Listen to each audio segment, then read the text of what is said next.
Good morning from Stanford. Yes, it is indeed morning as we're getting ready for the third and final game of this opening weekend series between the Stanford Cardinal and the Cal State Fullerton Titans. Ben Ross and Brian Brownfield with you on Pac-12 Plus from Sunken Diamond. Look at that, we've got sunshine. Wasn't necessarily expecting that today, as this game was originally scheduled for 1 o'clock but moved up a couple hours to avoid projected rain this afternoon. But as of right now, a gorgeous morning on the farm, 63 degrees and sunny, as Stanford will try to avoid the weekend sweep and pick up their first win of the season. And Brian, good to be working with you. This will be an interesting game because Cal State Fullerton came out on Friday in a doubleheader and really imposed their will. 4-0 in game one, and then a slugfest 15-6 in game two. What do you think the Cardinal needs to do to get in the win column today? Well, I think something that's really going to help is just the weather, right? It was gloomy on Friday, and Stanford didn't have a great showing in the first two games of the season. Now the sun's shining. That's going to help the ball fly a little bit, which certainly is a strength of this Cardinal offense. They know how to leave the diamond here at Klein Field. So, they're going to need to get going early on. I think we saw on Friday in both ends of the double dip, it took the bats a while before they were able to get any traction. They were never able to get going in game number one. But when they got going in game two, already 10-plus runs on the board for Fullerton. So I think in this one for Stanford, they got to come out. They got to seize the momentum early, get some runs on the board early in this one. And if they do that, play from ahead, something they haven't been able to do in this series, I think we'll really see the strength of this team come through. Well, we talked about it on Friday, and, both of these teams are dealing with a lot of roster turnover, lost a lot of talent from last year. When you look at Cal State Fullerton, they lose 7 of their 8 all-Big West players from last year. And then obviously Stanford, all the power bats, guys like Drew Bowser, Braden Montgomery, Alberto Rios, Carter Graham, the list goes on. And so I think maybe for both of these teams, it might take a little time for some of the new guys to get used to filling their new roles. It 100% will. Just look at the way the rosters are broken down. For Fullerton, you have 26 out of 40 are underclassmen. That is an insane number. And on the Stanford side, 22 of 33 are underclassmen. That's 2/3 of your roster. And so what these teams are here in February is not how these teams are going to be when April and May roll around. We were talking about that with some hoops off air before we got on, and that's how these seasons go. That's how it's going to go for both of these programs, and so it is a feeling out process. Coach David Esker talked about that. He was on as one of the guests of the TreeCast podcast that Stanford has started hosting, and he said as much. He said it's going to take a while before we get these guys comfortable in the roles that they're in, but he's very confident it's going to happen, and with Eske leading the way, I don't see why that wouldn't be the case. Well, we have a couple of underclassmen on the mound today, a couple of right-handers. You see Chad Gurney warming up for Cal State Fullerton. He's a freshman and will be countered by Nick Dugan, the sophomore right-hander for Stanford, as the Cardinal has taken the field, and we'll get you the starting lineup for the visiting Cal State Fullerton Titans as they try and complete this weekend sweep going against Nick Dugan. Leading off will be the center fielder, Draven Nushida. He'll be followed by Marcos Rosales, the freshman DHing. Maddox Lotta having a big series so far, with 3 hits in 9 at-bats, batting third. Also some great defense from him. Matthew Bardwell in left field. Colby Wallace, who had a big-time 3-run home run on Friday off the scoreboard at 422 feet. He'll bat fifth. Luke Mastoni, sixth. Jack Haley, the third baseman, bats seventh. Eli Lopez is playing second base, batting eighth. And the catcher, Waldy Perez, will round out the order. And again, they're going against Nick Dugan, the sophomore right-hander for Stanford from Eureka. Went to St. Bernard's Academy. Dugan last season made 24 appearances, including 7 starts, 1-0 with a 7.30 ERA, 63 strikeouts, 29 walks in 61 and 2/3 innings. And like you said, Brian, I think what might be important today for the Cardinal is to actually get out to a lead and play from in front rather than playing catch-up. So that will be Dugan's task, at least early on, is to put up a 0 here in this first inning. And that's always a key when you have a very young pitching staff, which is what the Card has this season. They have to be able to build early leads to give those pitchers some confidence and some runs to work with, as opposed to feeling like every single pitch is the most crucial pitch of the ballgame, because it could flip the game on a dime. So Draven Nishida steps in to lead things off. Left-hand batter, sophomore, 3 for 8 in the series with a couple of doubles and a triple and already 4 RBIs. He has had a productive first 2 games of the season. And he will try and lead things off against Dugan, the 6'2 right-hander, 202 pounds. We're ready for baseball on a Sunday morning from the farm. First pitch is in there for a strike. As we said, 63 degrees, sunny skies, just a beautiful day right now. We'll see what the afternoon has in store as that misses outside, 1-1. Well, Ben, I don't see any clouds, so I'm going to be a meteorologist here and say I think we're going to get this one in. Let's hope so. They did move it up. As we said, originally this game was scheduled for 105. As a nice pitch there, swing and a miss, 1-2. But we've seen already some schedule adjustments this weekend. It wasn't originally supposed to be a doubleheader Friday. They moved yesterday's game up to Friday to make it a doubleheader. As that is a swing and played behind the plate by Malcolm Moore, throws to first to complete the strikeout, and a good start for Nick Dugan. And already from Dugan, we've seen 3 different pitches. We've seen fastball, we've seen changeup, we've seen breaking ball. So he's not going to wait around, use that entire arsenal early. Gives him maybe a little bit of an edge here this first time through. We'll see as we get going and we get deeper into the game what adjustments he makes off of that. But already 4 pitches in, showing 3 different looks. So here's the DH, Marcos Rosales, who went 3 for 5 in his one game on Friday with an RBI, 3 runs scored, and a home run. And he takes ball 1. This Fullerton lineup was really impressive in the doubleheader Friday. Again, it was interesting. Game 1 was dominated by both pitching staffs. Fullerton was able to push 4 runs across as that one is fouled off. But then in Game 2 of that doubleheader, the Titans had the bats rolling. They scored in 8 of the 9 innings, put up 15 runs, which matched last year's season high. Stanford got their bats going a bit too, scoring 6 runs, but obviously not nearly enough. They're trying to avoid the sweep today. 2-1. Well, Brian, you had a note for me that Stanford has not been swept in an opening series since 2007. Against Fullerton. Feels like these teams open against each other just about every year. This is the 3rd straight year as that misses for ball 3.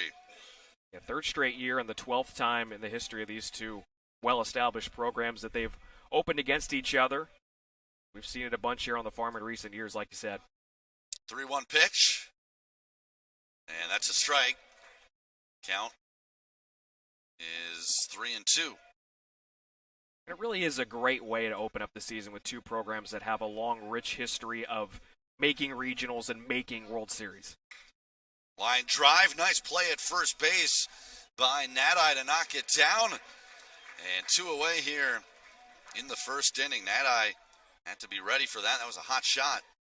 Hot shot, tricky on the one hop. It's always, you want to make sure that you're staying down, but you got to be able to adjust when it comes up right into your belly like he did there, and made a nice play off a hard hit ball, some early contact against Dugan. So Maddox Lotta will be the batter. Quickly, we'll tell you the rest of the Stanford defense in the outfield. Jake Sapien in left field, Court McDonald in center, and Saborn Campbell in right. As Dugan delivers ball 1 across the infield from 3rd to 1st. Timo Becerra, Trevor Haskins, Owen Cobb, and you saw Jimmy Nadai at first, and Malcolm Moore, the talented sophomore preseason All-American, is the catcher. That catches the corner for a strike, 1-1. Lotta, as we mentioned, 3 for 9 on the season. A double and 2 RBIs, a couple of runs scored as well for the junior shortstop. And takes down and away 2-1.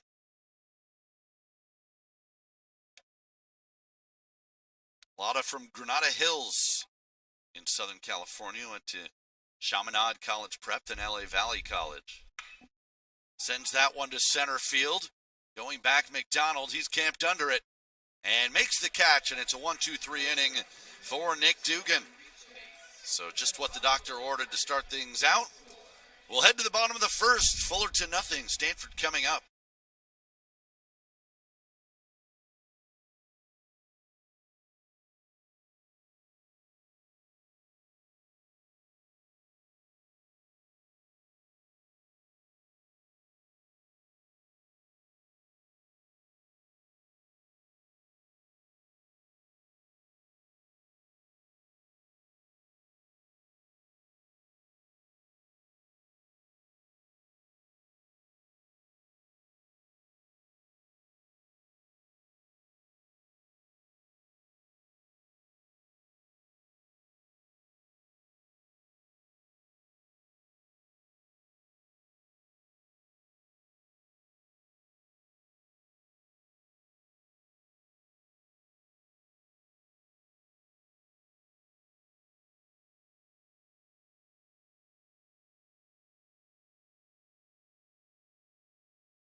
We head to the bottom of the first inning at Sunken Diamonds. Yeah, Stanford, a couple of national championships, 1987 and 1988, back-to-back.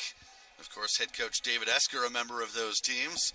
Here's the batting order he sends out in Game 3 of the series today. Owen Cobb will lead things off, followed by Timo Becerra.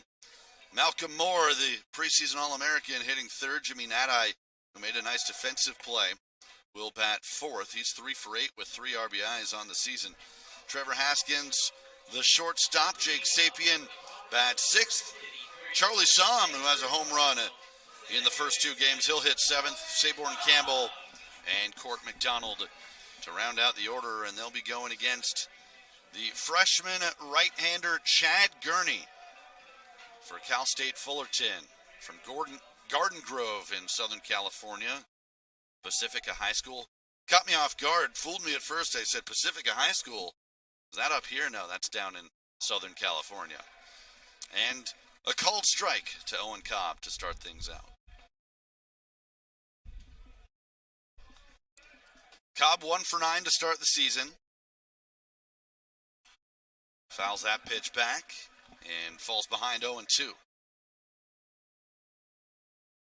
Cobb, Pac-12, all Pac-12 honorable mention pick last year. Grad student from Seattle. Popped up high in the air, foul territory, a long run, and it will reach the Stanford dugout.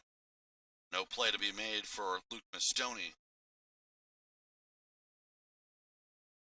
Well, I think the top part of this Stanford order, they're expecting big things from. This is where a lot of the returners are, guys like Owen Cobb, Becerra, Malcolm Moore, who had a tremendous season last year as a freshman. Another 0-2 pitch on the way. Little pop-up down the right field line. Another long run. A sliding effort by Wallace, but he couldn't get there. And it's a foul ball. I think to your point, Ben, about where this team is, though, Cobb was batting ninth last season for the Card. Now all of a sudden you move him up to the top spot in your order. So yes, you have a lot of guys at the top who were very productive 1 season ago. Batting ninth is not a knock on how Owen Cobb played last season. It was just a really deep lineup. But now you move him up top, so now you have a lot of gaps to fill at the bottom of that order. And again, these guys are going to get those reps here in February, and in March, lead them into Pac-12 play. And again, the talent is there. It's just a matter of getting those reps, like you said. Foul tip, but unable to hold it was Perez. Good pitch from Dugan.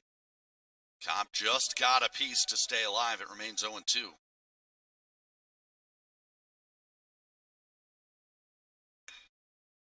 Pop up shallow center field. Nushida drifts in and makes the catch.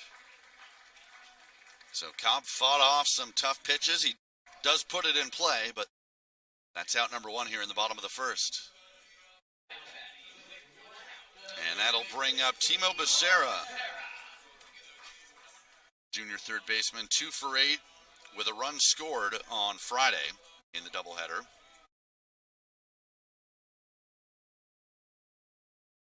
And he looks at a strike. So far it's been all strikes from the freshman Gurney. Becerra from Clovis, Central California, to the right side of the infield. Nice hop for Lopez and quickly 2 away. So both pitchers have looked sharp here in the first inning. And now here comes the talented sophomore catcher Malcolm Moore. This is really the one big power threat that returns from last year. Malcolm Moore hit .311 with 15 home runs, 63 RBIs, won the Pac-12 Freshman of the Year award. He's on the Golden Spikes Award watch list this season. Sends that one down the right field line. If it's fair, it's gone. It is a foul ball. He made a bid for his first home run of the year, but just pulled it a little too much. Not many guys in the country either where you will move one of your infielders, put them in the outfield to go with the 4 outfield alignment. This guy's one of them. That's right. We saw this on Friday. They've got the infield with just 3 and 4 in the outfield as the count 1-1. I believe it's, well, at least last game, it was the second baseman who shifted to left center field. That would be Lopez. And that's outside for ball 2. Yeah, I can't remember many guys seeing a 4-person outfield. The name for me that comes to mind is Matt Olson when he was with the A's. I remember teams doing that occasionally. That's on the corner, 2-2. Yeah, I've seen it a couple of times at the collegiate level as well, but you're right. It's one that you got to have the perfect storm, right? Bases got to be empty, and you got to have a guy who you know is going to put the ball in the air and to the outfield. 2-2 pitch. And the count runs full. Jimmy Nadai would bat next if Moore can extend the inning. Of course, now you can't see that at the major league level with the new shift rules. Right. Close pitch, just missed for ball 4. First base runner of the game as Malcolm Moore reaches on a 2-out walk. And that will bring up Nadai. Well, I think opposing pitching staffs are going to look at this lineup and say, we don't want Malcolm Moore to beat us. And it's going to be on the Cardinal, some of the other hitters, to come up big and see if they can find someone to protect him in the order. That falls to Jimmy Nadai right now. First pitch. 1-0. Yeah, to your point, you got a guy in Moore who hits .311, 15 home runs, batting third. The guy following him in Nadai last season just had 44 at-bats and only 5 hits. So early on, that's definitely going to be how teams approach the Stanford order. 2-0. Well, we mentioned Nadai is off to a good start this year. He went 3 for 8 with a triple and a double and 3 RBIs in a doubleheader on Friday. He's ahead in the count here, 2-0. Line drive right field. That gets down for a hit. Moore moves up to second and a 2-out rally for the Cardinal. As our first hit of the morning belongs to Jimmy Nadai. He continues his hot start, now 4 for 9. And you're going to get pitches to hit when you're following a guy like Malcolm Moore, and that's exactly what Nadai was able to do. He gets ahead in the count, waits for his pitch, and doesn't do too much with it, just a little inside-out swing to shoot one the other way. But it's a real confidence boost hitting behind a guy like Malcolm Moore and knowing pitchers are going to have to commit to you because they're not committing to the guy in front. Here's Trevor Haskins with 2 on and 2 out. And right at the knees for strike 1. Haskins played in one of the games on Friday, went 1 for 4. Junior shortstop from San Jose missed most of last year because of mono, but expecting to have a big year this season. Nice block there behind the plate by Perez, 1-1. It's Bardwell in left field, Nishida in center, Wallace in right, Haley at third, Lotta shortstop, Lopez and Mastoni on the right side, and Waldy Perez catching. The 1-1. Up the middle, diving stop by Lotta, and he makes the throw to second. Boy, Maddox Lotta is having himself a series at shortstop. He made a similar play on Friday for a double play to end the inning, and he robs Trevor Haskins here of an RBI.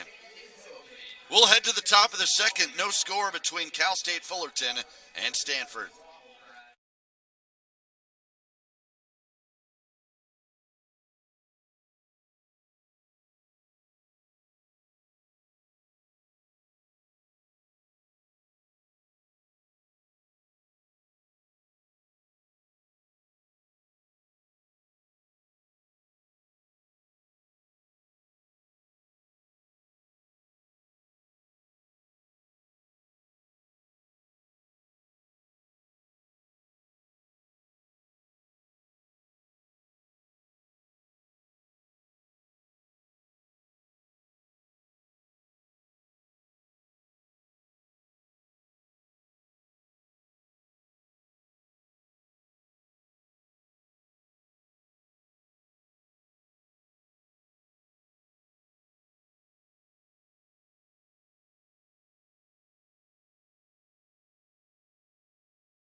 Top of the second inning coming up here from Klein Field at Sunken Diamond. Ben Ross and Brian Brownfield with you. We got some youngsters in attendance today. It's turned out to be a really nice morning on the farm.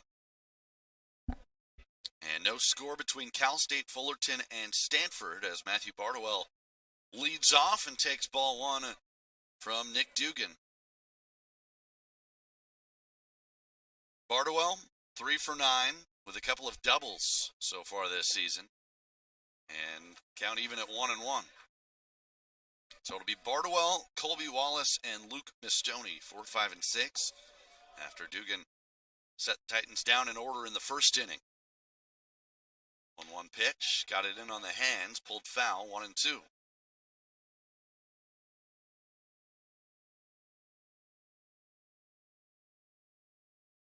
Dugan has been efficient early on today. 14 pitches in that first inning with a strikeout. Ahead in the count here, 1-2. And they check down to first, no swing, says Alex Ortiz. That's a good 2-strike pitch and a pretty nice take there by Bardwell, able to lay off.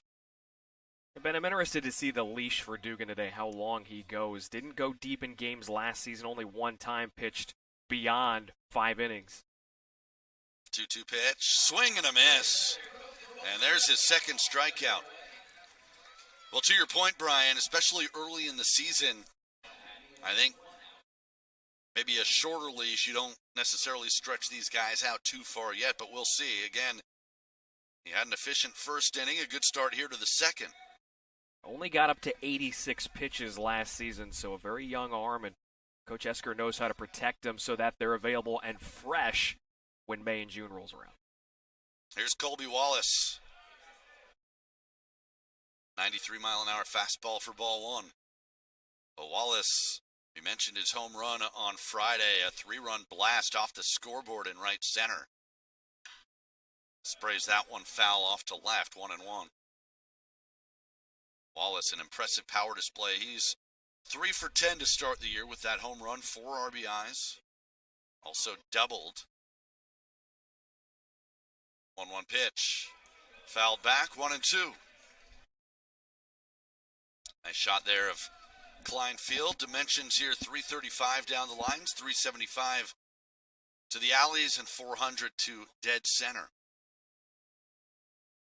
Just got a piece of the 1-2. And he'll fight to see another pitch. That home run by Wallace on Friday had a 107 mile per hour exit velocity. Absolutely crushed. That'll play. That'll play anywhere. Inside 2-2. Wallace last season hit .237 with just 1 home run and 14 RBIs, so he's matched that total. 2-2 pitch in the air to right. Going back is Campbell. It is gone. And he has surpassed last year's home run total. His second of the season. And Cal State Fullerton's first hit of the game leaves the yard. It's 1-0 Titans. Ben, that one is impressive for a couple of reasons, but the main one is that he did not square that up and still hit it 107. That's incredible. That ball got out of here on a line in a hurry, and we've seen the power on display from Wallace in this series, but being able to do that on an outside pitch with a 107, that's impressive.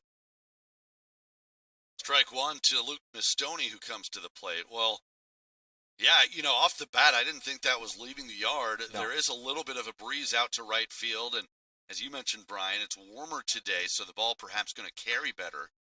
As that's a chopper to short. Played on a hop by Haskins, throws to first in time for out number 2. No, we call that grown man strength, and that's what Colby Wallace has.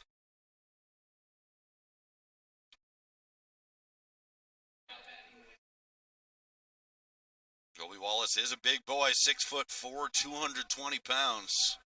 And he has displayed his power this weekend. As stepping in is Jack Haley, the third baseman. First pitch in there for a strike, 92 miles an hour. You got to love the way Dugan has responded, right? Gets the quick out, some soft contact from Mistoni, and working from ahead here against Haley does not appear to be phased. 0-1, 1-1. Well, I think that is important to remember for a pitcher. Solo home runs typically aren't going to kill you. It's the big rallies. It's when you walk guys and give up the crooked numbers, as he wasn't able to hold up on that 1 and 2. So if you're Dugan, you tip your cap and try and limit the damage to just the 1. Here's the 1-2 pitch. 2-2. But for the third game in a row in this series, Cal State Fullerton now playing from ahead, so... That's right. Stanford hasn't led in the series once. Still obviously very early in this one. Yeah. 2-2 pitch, a little high, and the count runs full with Eli Lopez waiting on deck. Haley is 3 for 8 on the young season, couple of RBIs, 2 runs scored. Here's the payoff pitch. Swung on and missed. Tipped into the glove for a strikeout. And that's the third punch out of the day for Nick Dugan. So he gets through the inning, gives up the solo home run to Wallace. And at the end of 1.5 from Stanford, it's 1-0, Cal State Fullerton.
1-0 Cal State Fullerton as we head to the bottom of the second inning. Colby Wallace with his second home run of the opening series. And for Stanford, it'll be the 6, 7, and 8 hitters. Jake Sapien, Charlie Somm, and Saborn Campbell. First pitch to Sapien is fouled away. So the freshman right-hander Chad Gurney back out for his second inning of work. Allowed a hit and a walk in the first inning, but got out of the jam. Good breaking ball there for a strike. And it's 0-2.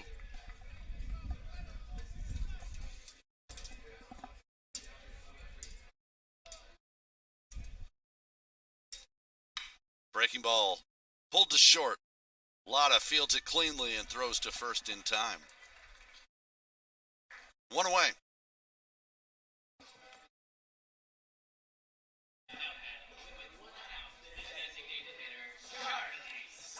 So that brings up Charlie Somm, who had a home run in Game 2 of Friday's doubleheader. He's 2 for 7 on the season. The junior DHing today. And takes a close pitch for a ball. Somm from Thousand Oaks. Went to Thousand Oaks High School.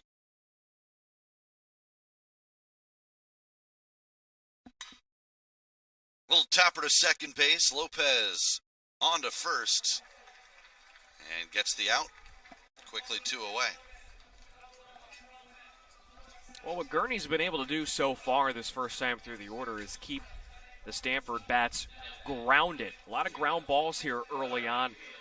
Card unable to square up what Gurney is throwing. Some late life perhaps that's just missing the barrels on these pitches, and it certainly is not what Stanford wants to do. They want to get the ball elevated, see if they can take advantage of some of that wind. Saborn Campbell steps in and takes ball 1. He went 2 for 5 with a triple and an RBI on Friday. The 1-0 pitch. Little chopper to third. Haley to first, and a quick 1-2-3 inning for Gurney, the shutdown inning. So we'll head to the third. Cal State Fullerton leading Stanford 1-0.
Welcome back to Sunken Diamond as we head to the top of the third inning, and now with the play-by-play, Brian Brownfield.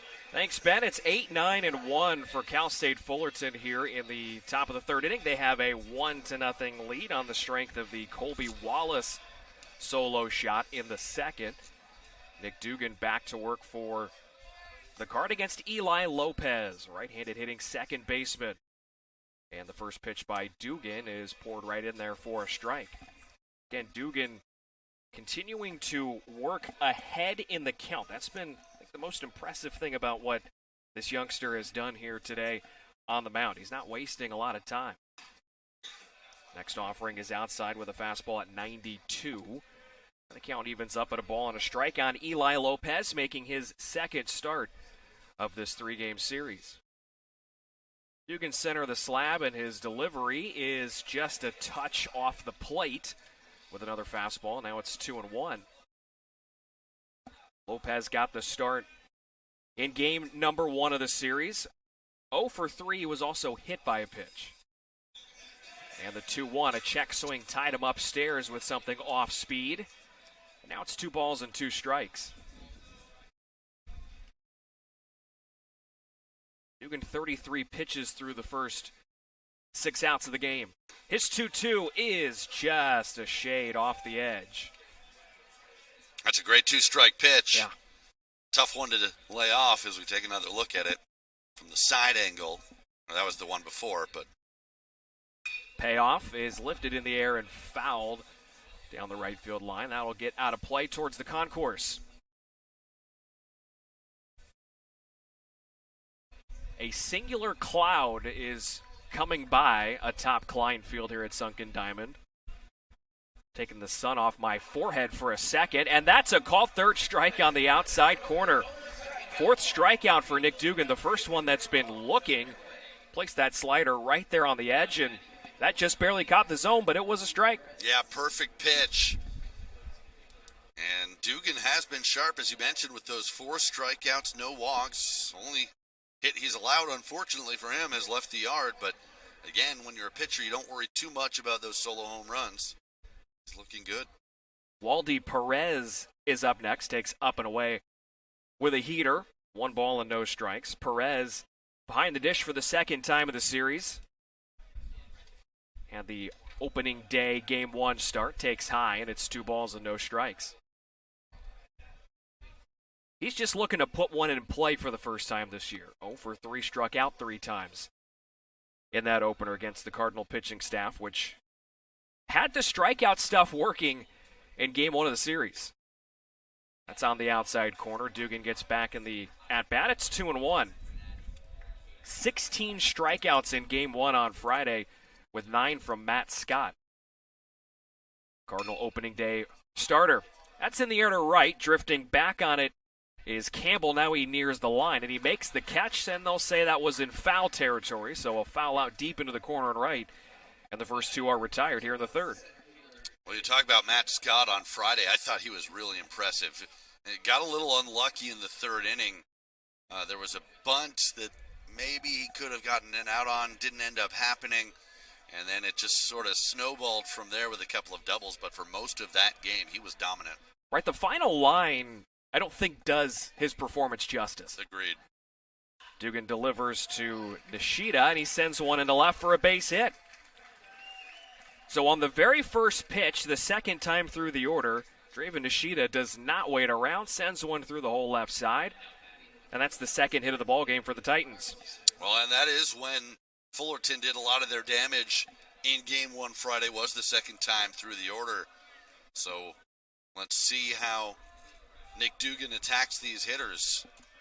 It's a nice bit of hitting there by Nishida. Saw something he could handle and just served it into left field.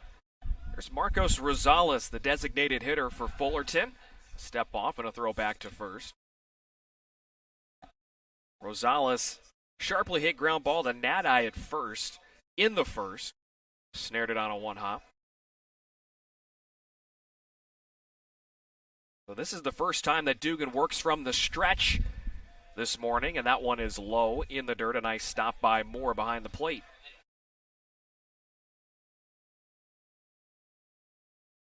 Yeah, that final line for Matt Scott in game 1, 5 1/3, just 4 hits and 1 walk. He struck out 9, but the problem, 4 runs, and 3 of those were earned. Another step off and a throw back to first, and in with a dive safely is Nishida.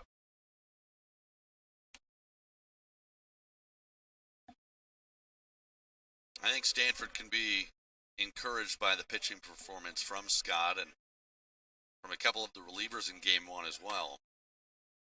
Fastball poured in there for a strike.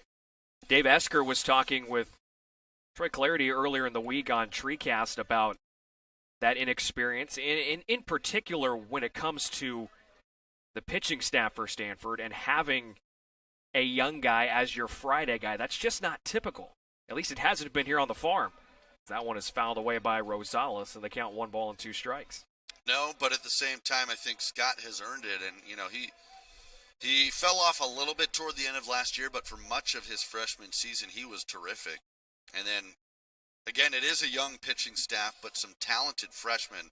We saw Cassius Thomas in relief of game one. He looked phenomenal. So did Joey Volchko. Another throwback. 12 of the 17 arms on this roster, underclassmen. So a lot of important innings as the season begins here. The first couple of series as guys settle into their newfound roles or perhaps search for some staying power in some high leverage situations. Swing and a miss. Fastball up in the zone. Rosales can't connect. A couple of strikeouts in the inning for Nick Dugan. He's got 5 through 3. Pretty strong innings as we head to the bottom of the third. It's Fullerton 1 and Stanford nothing.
It's a nice day here at Sunken Diamond, and what better seat than out there on the grass? Nice day to roll down that grass. Roll down the grass, get a tan, roll the sleeves up, whatever you got to do. It's a beautiful Sunday here on the farm, and we're happy to have you with us. I wasn't expecting to need my sunscreen today, but I've loaded up. You pulled it out, and I laughed because I thought the exact same thing as Court McDonald takes the first pitch for a ball. It's 1-0. We're in the middle of a couple of rainstorms here in the Bay Area, and we've had to apply sunscreen. That does not make sense. Hey, we'll take what we can get. Been a nice morning. 2 balls and no strikes here on Court McDonald as Chad Gurney goes back to work. 9-1-2 for the Card here in the third. 2-0 is poured right in there for a strike. It's 2-1. McDonald got the start in game one. 1 for 2 with a knock. He also reached base via a walk. The 2-1 is lined into left field. Racing on is Bardowell, and he makes the catch. He got a good read, was playing a touch in out there in left field, and that first step so important for Bardowell. Wow, and if he doesn't catch that ball, it's probably by him for a triple at least. I'll tell you what, we have seen some phenomenal defense in this series from Cal State Fullerton, and that's just a great play by Bardowell. You go back to last season for Fullerton, not a lot of numbers jump off the page when you look at their pitching staff or the offensive numbers. As Cobb sends one down the left field line, it's fair. It rolled right over the bag at third. It gets into the corner. As Cobb's up to second, he wants 3 as it's relayed in by Bardowell. The throw not in time. A head-first slide for Owen Cobb as he triples into the left field corner. And Stanford's offense cooking thanks to their leadoff hitter here in the third. How about the speed from Cobb? You don't see many triples to left field. Couldn't tell if maybe Bardowell, well, you can see he had a long way to go because he was shaded more toward left center. And a good read by Cobb. That's a big extra 90 feet with 1 out. A chance for Stanford to tie the game without necessarily needing a hit. Can the offense deliver with a runner in scoring position? That's going to be the key. And the first pitch to Becerra is fouled off at the plate. Just to close the note I was going to bring up, Fullerton, the best defensive team in the Big West last season, just 48 errors and a .976 fielding percentage. They know how to play baseball and win in a lot of different ways. Small ball offensively and play good defense behind your pitchers as that one is snared right in and out of the glove of Gurney. He looks Cobb back to third and gets the out at first base, and Timo Becerra is robbed of an RBI.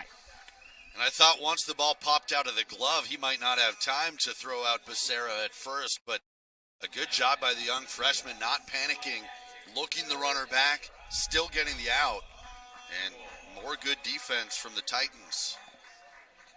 99 off the bat, and yeah, Gurney just stuck that mitt right out, knocked it down. If it gets past Gurney, it might still be an out, but it's probably a 4-3 ground out, and the Carter on the board. But instead, there's 2 away for Malcolm Moore, and the infield swings around. This will be interesting to see what they do with Moore with a base open, if he gets anything to hit here.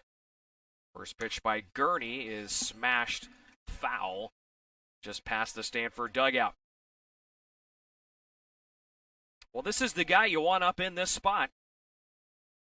One of the most dangerous power hitters in the NCAA, and Malcolm Moore, who walked his first time up, didn't get a ton to hit in that first at-bat. That eye is the on-deck hitter. 1-0 Fullerton here, bottom of the third. And the 0-1 is taken low, off speed from Gurney.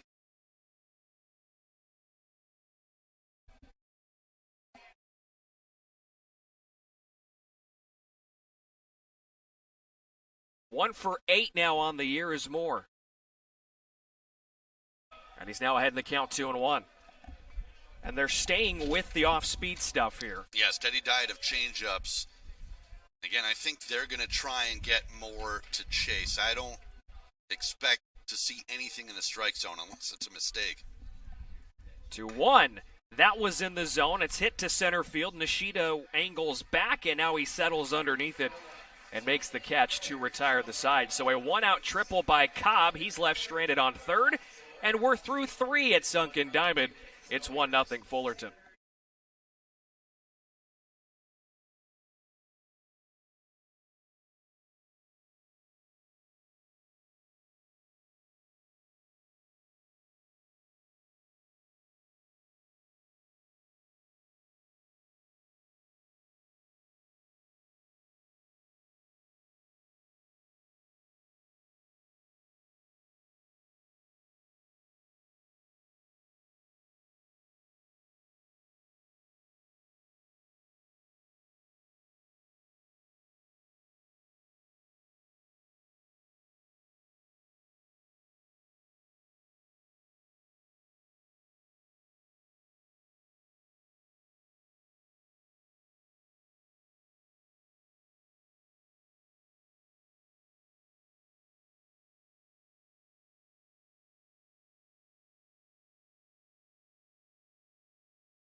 Upstairs fourth here at Klein Field at Sunken Diamond. Brian Brownfield and Ben Ross with you on Pac-12 Plus. It's Fullerton 1 and Stanford 0 on a beautiful Sunday morning, soon to be afternoon here on the farm.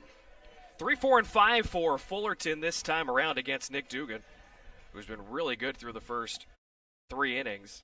But a big test here with some power hitters coming up, including Colby Wallace, who's due up third. He's already taking a yard here today. First pitch to Lata is an off-speed pitch inside corner for a strike, and it's 0-1. Lata flew out to center field back in the first.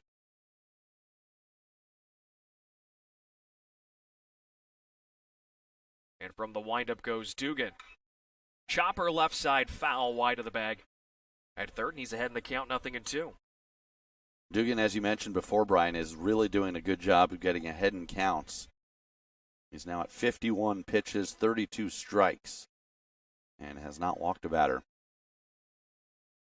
And working a bit differently here the second time through than he did the first. We'll talk about that in a second as that one is sent to right center field. McDonald and Campbell converge. Campbell was the one calling him off, and the right fielder for the Card makes the catch for out number 1.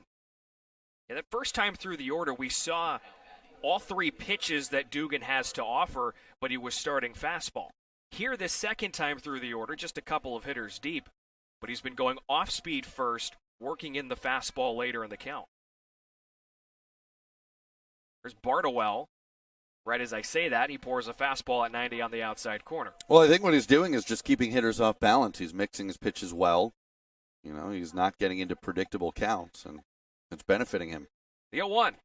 Right there on the outside corner, there's the breaking ball, and really good location.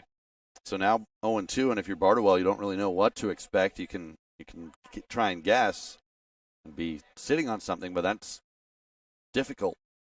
Bartowell was a strikeout victim his first time up. He puts that one into play, shallow center field. McDonald has a long run, but now he gets underneath it and makes the catch. So two very quick outs here in the top of the fourth. Well, we talked earlier about, how deep Dugan would end up having the chance to go in this game, and he's doing his part as far as his efficiency. 55 pitches right now. Again, we always talk about 15 pitches per inning, sort of that magic number you want to stay around. So he's on a good pace right now. There's Colby Wallace, and this is an important guy to get. First pitch is a fastball, just a touch outside. Wallace, a line drive home run to right field in the second, the game's only run. Fastball above the belt. It's 2 balls and no strikes. For Dugan, in his 7 starts last season, he never went more than 4 innings. His longest outing of the season came in relief against Oregon on May 25th, where he went 6 innings. But never more than 4 as a starter for the Card. Swing and a miss on a 2-0 that was up in the zone. A pitch for Wallace to hit, but he can't connect.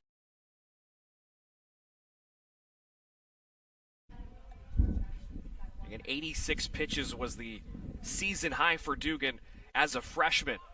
Another one up in the zone and another one fouled away, and the count evens up at 2 balls and 2 strikes. So from 2-0 to 2-2. And Dugan looking for his first 1-2-3 inning since inning number 1. Sharply hit up the middle, and that's going to get through for a base hit.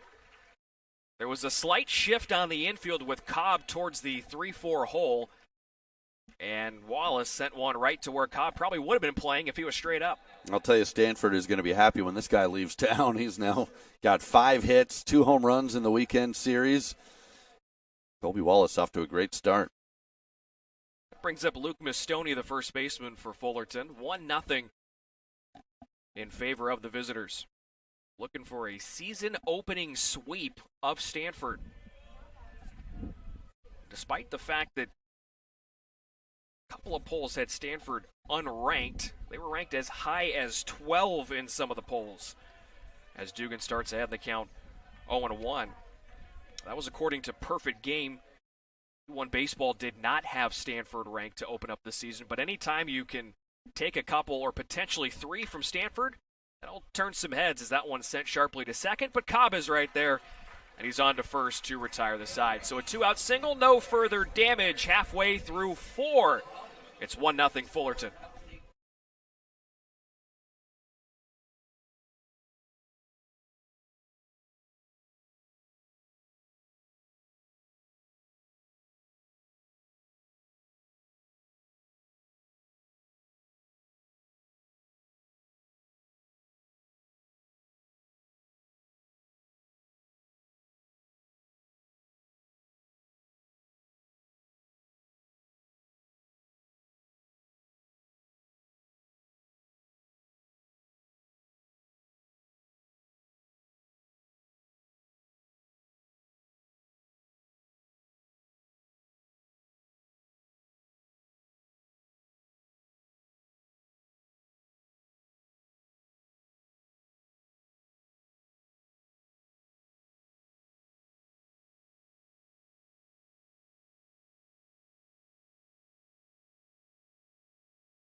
Bottom of the fourth inning here on a sunny Sunday, the first sunny Sunday of hopefully many here this season at Sunken Diamond. 1-0 Fullerton, as Jimmy Nadai will lead it off with possibly one of the best walk-up songs in the lineup here in 2024. We talked about it Friday, and Yep. I like it just because you always know when he's up, it's fitting, him coming from Australia. Softly hit to third. That's in foul territory when it's received by Haley. Yeah, and you know, I have an appreciation for that, being a St. Mary's guy myself and the strong Australian pipeline they have over there in the basketball program. There's so much that goes into choosing a walk-up song. And when you lean into it like Nadai, just fits. Absolutely. Yeah, we were talking about that, Ted and I, on Friday. It's such a hard decision to pick one song. I was debating, like, would I pick a song I really like? Would I go with a joke song? I kind of like some of the joke ones. Two hopper to short. A lot of charges, and his throw to first is in time for out number one. I think you kind of have to go with a serious one, something that's going to amp you up. At least that's just me. And maybe in the case of Nadai, that song gets him going. But I would pick something that's going to energize me to send one over the wall. Yeah, can't debate that strategy.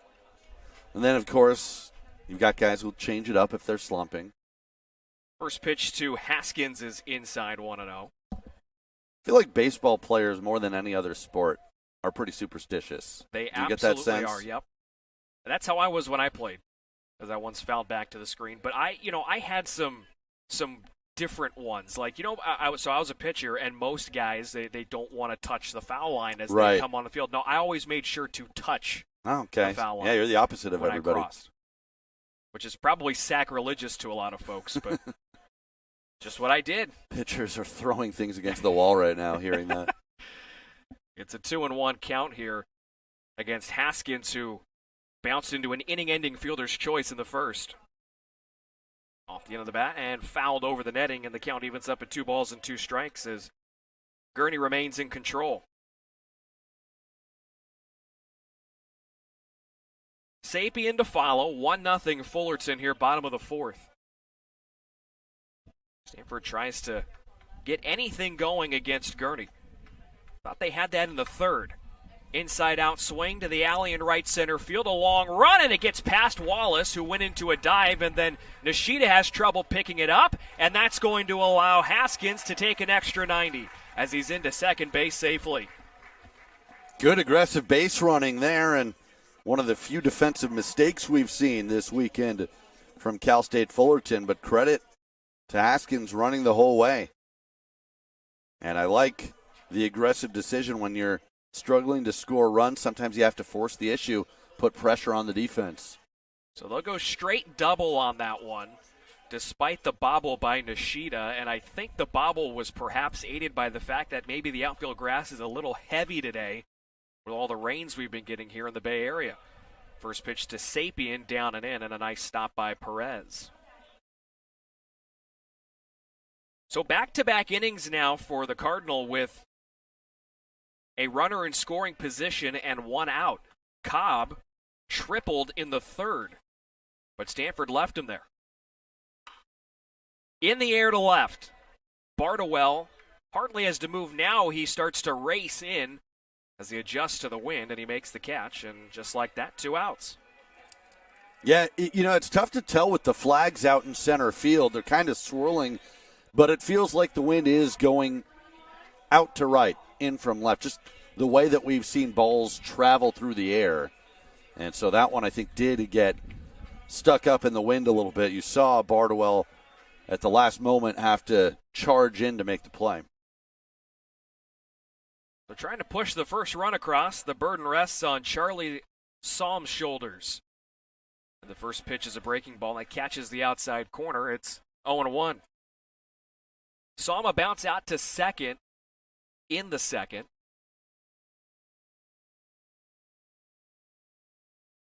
Pitch number 49 for Gurney is skied behind second base. Lopez to the outfield grass. He says he's got it, and he does.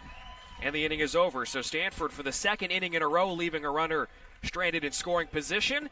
Ben Ross will take back over for a couple innings when we return on Pac-12 Plus. It's 1-0 Fullerton.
Top of the fifth inning at Sunken Diamond, 1-0. Cal State Fullerton leading Stanford.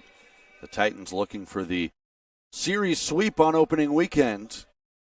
Ben Ross, Brian Brownfield with you on Pac-12 Plus. 7, 8, 9 hitters coming up. Jack Haley leads off and sends the first pitch on a line to left field and into the glove of Sapien. 1 pitch, 1 out. Tough to hit a ball much better than Jack Haley just did, but right at the Cardinal left fielder. We've seen a lot of that when Stanford is up, some really hard-hit balls that just have not been able to find the grass. And for Haley, that's got to be frustrating. You go from a strikeout to, I stung one at 99, and it goes right to a guy. Here's the number 8 hitter, Eli Lopez, who takes ball 1. So Nick Dugan continues to be efficient. He's now at 64 pitches, 4 1/3 innings. Just the 1 run on the home run by Colby Wallace, 5 strikeouts, no walks.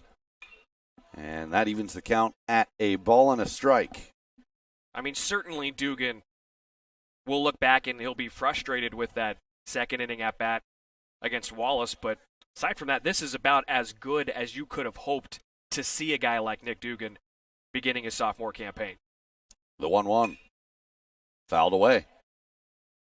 And again, as a pitcher, all you can do is focus on yourself. You don't have to worry about the offense. You've got faith in your teammates that they're going to get the bats going at some point.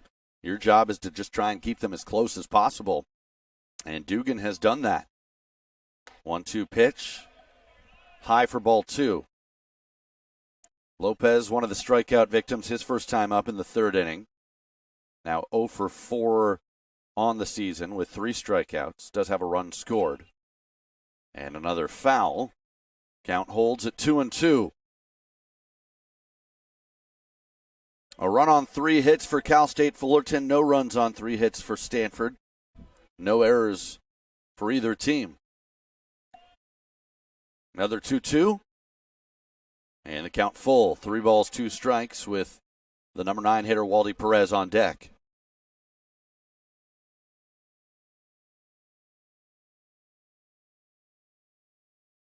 Lopez, a sophomore from Whittier, down in Southern California. 5'9", 155 pounds. Over the mound and into center field for a base hit. 4th hit of the game for Fullerton and the first hit of the year for Eli Lopez. We just right over the glove of Nick Dugan, who did not have the same fortunes that Chad Gurney had back in the 3rd when he took away a potential RBI from Timo Becerra. Not a bad pitch there given the circumstances. Kept it on the outer part of the plate, right near the black of the plate, but unfortunately it was up in the zone, and that got enough exit velocity from Lopez just to sneak that one by. So with 1 out and a man on, Waldy Perez comes up and takes down for ball 1. Perez 0 for 1 today, fouled out to right in the 3rd inning. 0 for 4 on the season.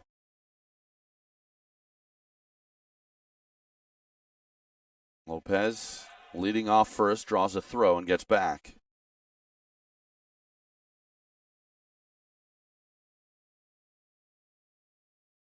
Lopez did not attempt a stolen base last year in 18 games. Another throw to first, and he's back safely. Well, a few other Pac-12 games going on today. Oregon State tied with Cal State Bakersfield 2-2 in the fifth inning. Beavers off to a 2-0 start this year. Another throw to first and back safely. Luckily, this is not Major League rules where you can only throw over twice. Arizona leading Nebraska 5-0. They're in the bottom of the fourth. As the 1-0 pitch misses for ball 2.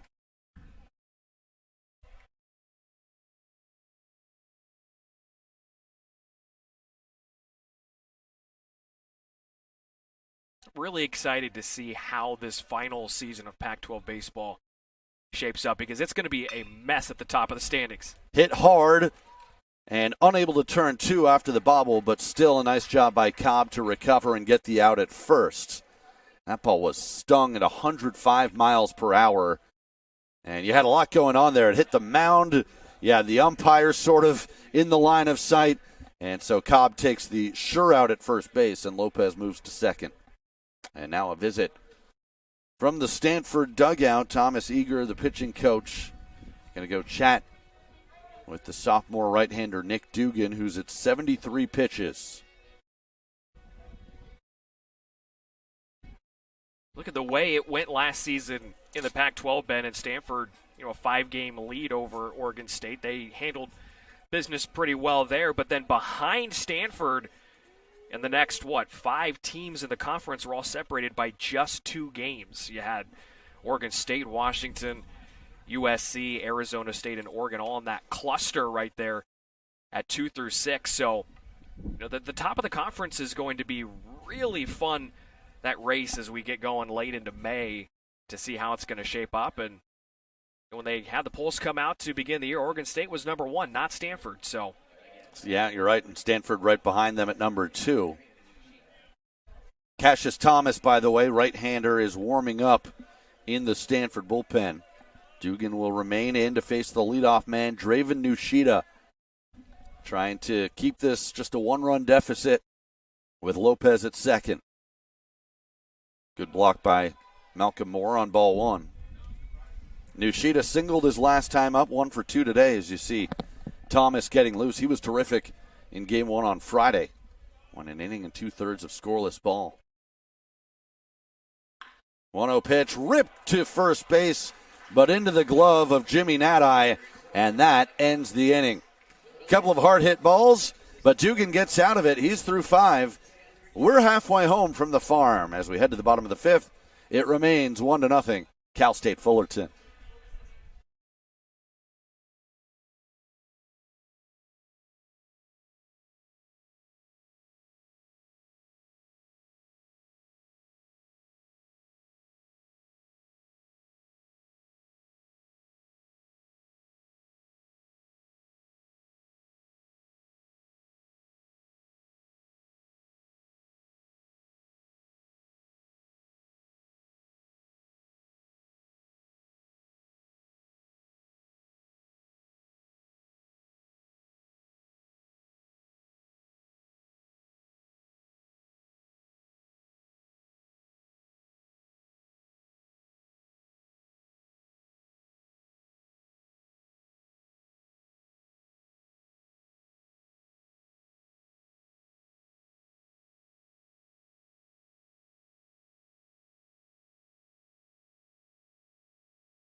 We move to the bottom of the fifth inning at Klein Field, 1-0, Cal State Fullerton. Chad Gurney, what a start for the young freshman so far. 4 innings pitched, 3 hits, 1 walk. Hasn't struck anyone out, but only 49 pitches, and he's kept the Cardinal off.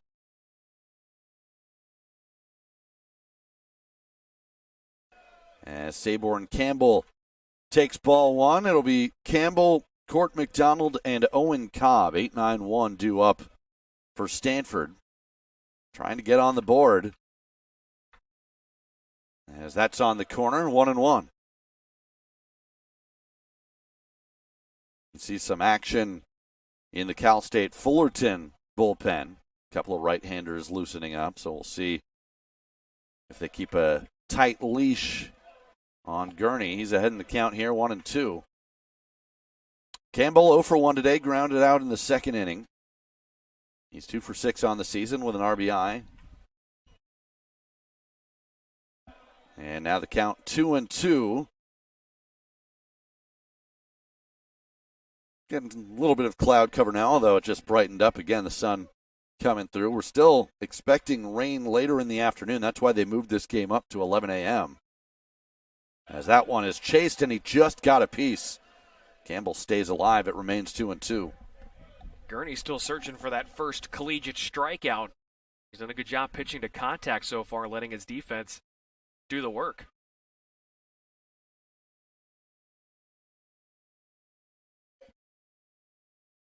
The right-hander from Garden Grove. Out of the windup on 2-2. A little check swing, and it's a foul ball. So Campbell at least forcing Gurney to throw some pitches here. Good at bat so far as he's staying alive. Stanford trying to avoid the sweep. And a good take on 2-2. Full count.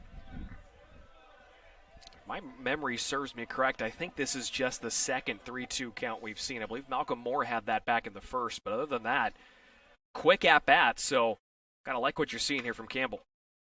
Chopper to third. That's a fair ball. Haley across the diamond and off the bag. Miss Stoney tried to make the tag, but Campbell legs it out, and the leadoff runner is aboard for the Cardinal. They'll call that an error on the throw from Haley. First error for either team today.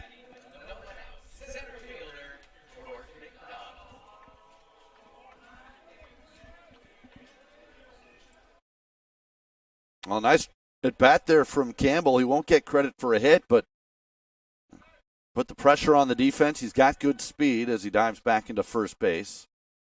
And the number 9 hitter is up, Court McDonald, who lined out to left field his first time up today.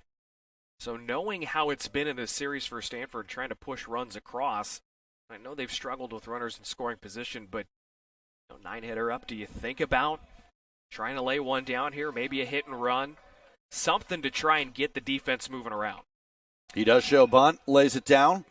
The pitcher Gurney fields it, only play is to first, and so the sacrifice moves Campbell up to second with 1 out. And now back to the top of the order for Owen Cobb. You called it, Brian. And while I think we've reached a point in baseball, in the timeline of baseball, where the sacrifice bunt is becoming more of a rarity and it's not popular analytically, I think in that situation, and given the way this series has gone for Stanford, it works out well. Now you got the top of the order coming up. We've already seen a good at-bat from Owen Cobb, and now he's got an RBI chance. First pitch, inside. I think it's fascinating that, as you said, the sacrifice bunt is basically gone from Major League Baseball, but you do still see it in college. And I wonder why you've got that variance. But as you said, we're seeing less of it, I think, even at the collegiate level. 1-0 pitch, pulled foul, 1-1. Well, I think at least we understand why at the Major League level, why that's the case. So you're getting paid to hit home runs. You're not getting paid to move guys over and play small ball. And maybe you start to see that trickle down a little bit here into the collegiate game as well. And that's why it still exists to a degree, but you're starting to see those guys as well get on with the trend going, if I want to play beyond here, I need to drive these guys in. The 1-1, fisted into right field. That is a fair ball. And Campbell will come around to score. Cobb around second. He's heading for third. It's his second triple of the game, and we're tied at 1. Well, I guess they didn't need to do the sacrifice at the end of the day because Cobb's going to send one to the corner, and that would have scored Campbell regardless. But, boy, Owen Cobb using the entirety of the field, right? Last at bat, he hooks one inside a third, and then that one drops that one down the right field line. Cobb is such a good line-to-line hitter. It's why he's a thorn in the side of so many teams when you put him at the top of the order. And I think Coach Esker is going to have himself no problem solidifying Cobb as the new leadoff hitter. And let's see if that's going to be it for Chad Gurney as a conference on the mound for the Titans. Tied at 1. The go-ahead run now at third base with 1 out. And Timo Becerra coming up to hit. So for Owen Cobb, as we said, his second triple of the game. It's his first RBI this season. And they do make the call down to the bullpen. So Gurney will exit after 4 1/3 strong innings. It looks like it's Jason Krakowski coming in, freshman from Livermore. We'll tell you more about him when we return. 1-1. Stanford looking to go ahead when we come back.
Jason Krakowski, the new pitcher for Cal State Fullerton.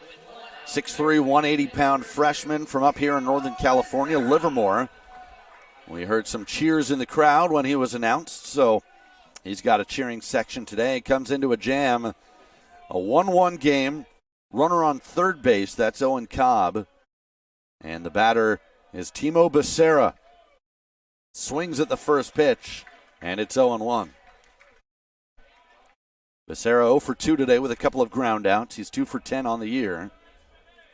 Looking for his first RBI. Infield playing back up the middle. Good block there by Perez. Count 1-1. The corner infielders are in and would likely throw to the plate, but anything on the ground up the middle could score the run. And of course, a fly ball deep enough would do the trick as well. Another one in the dirt. Here comes Cobb, and he scores. Boy, that ball didn't get far away from the plate at all, but Cobb didn't hesitate, and it's 2-1 Cardinal. You nailed it, Ben. I did not think that was far enough away at all for Cobb to go, but as soon as that ball kicked off the body of Perez, he had one thing in mind. That was, I'm going to put us in front for the first time this weekend. And boy, what a game Owen Cobb is having with 2 triples, an RBI, and a gutsy decision to score the go-ahead run. The 2-1 pitch is driven to left center field. Nishida on the run tracks it down for the second out of the inning. Well, you're right, Brian. There it is, the first lead this weekend for Stanford, as they try to avoid the sweep. And now Malcolm Moore will come to the plate with 2 out. I think Perez just couldn't quite find that ball, even though it didn't bounce away far. And Cobb, you got to give him credit. He's been aggressive on the base paths today, and it has paid off. 2 triples, and that run scored on the wild pitch. First pitch to Moore, ball 1. Right, the first look from Perez was down and to his left, not to his right, which is where the ball went. And if he was able to find it on that first look, probably a different story. Moore 0 for 1 with a walk. In the air to right field, shallow though. Wallace a long run toward the line into foul territory and makes the catch. But Stanford scores 2 runs, and they take the lead at the end of 5 innings. We'll head to the 6th. The Cardinal up 2-1.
Stanford in front for the first time this weekend. They lead 2-1 as we head to the 6th inning. By the way, 1 run was earned in that inning. 1 run was unearned, as you had the throwing error at third base from Jack Haley to let Saborn Campbell reach. And Nick Dugan remains in the game, back out for his 6th inning of work. A breaking ball for strike 1 to Marcos Rosales. So the 2, 3, 4 hitters coming up for the Titans. Rosales, Maddox Lotta, Matthew Bardwell. As the count now 1-1 on Rosales. He's 0 for 2 today, grounded out in the first inning, struck out in the third. 3 for 7 on the season with a home run and a double. Fouled away, 1-2. So this is obviously a big inning. As Dugan looks for the shutdown inning, has to go right through the middle of the order. Cassius Thomas is still loosening up in the Stanford bullpen. As the 1-2 pitch, just missed, 2-2. Dugan at 79 pitches. He's got 5 strikeouts, hasn't walked anyone today. A run on 4 hits. In the air to right center field, Campbell going back, still back, and on the warning track, makes the play. Ball nearly carried out of here, but just enough room for Campbell. Every time the ball gets in the air towards the right half of the diamond, you kind of hold your breath a little bit. But Campbell able to get all the way back, get right there to the track, make the catch, and then just gently kiss up against the wall. But I like this decision here by the Card of letting Dugan get back to work here in the 6th and face this order for the 3rd time through just to see what he's built of. High and tight to Maddox Lotta for ball 1. That's what these early season games are for. No question. I'm with you. And the pitch count is manageable. Again, you've got Thomas ready if you need him. A couple of flyouts in the game, 0 for 2. Fastball away, 2 balls, no strikes. Lotta now in the series, 3 for 11. A double and 2 RBIs. And he's made some excellent defensive plays at shortstop, including today. Big swing and a miss, 2-1. And while we haven't seen a lot of the swing and miss stuff from Dugan, he hasn't struck anybody out since he struck out Rosales all the way back in the 3rd, so it's been 10 batters, but still able to get some swings and misses early in counts. And now the count even at 2-2.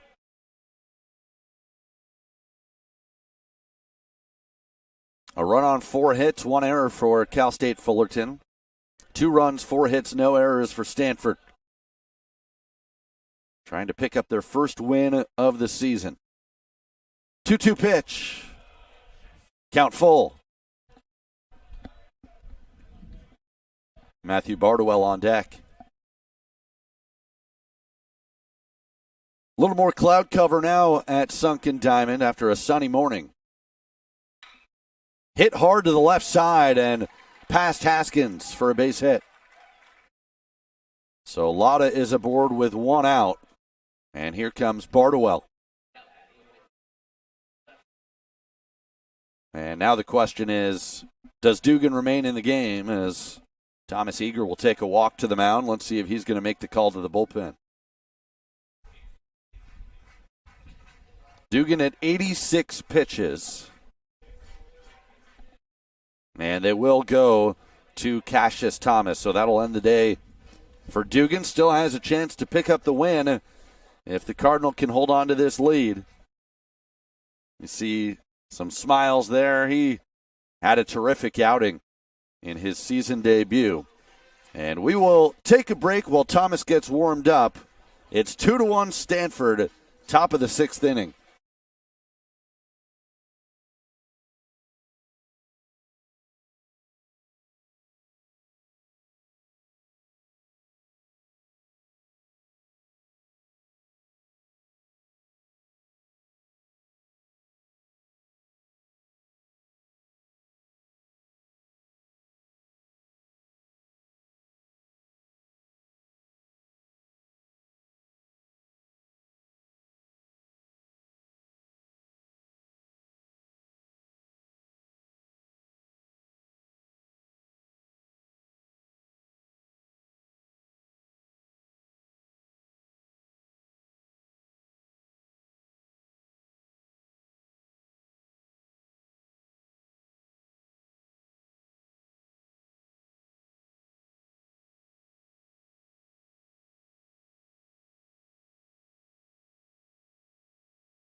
Cassius Thomas enters the game in relief of Nick Dugan. Coming off a terrific Stanford debut in game one of this series. Went 1 2/3 innings, 4 strikeouts, just 1 hit allowed.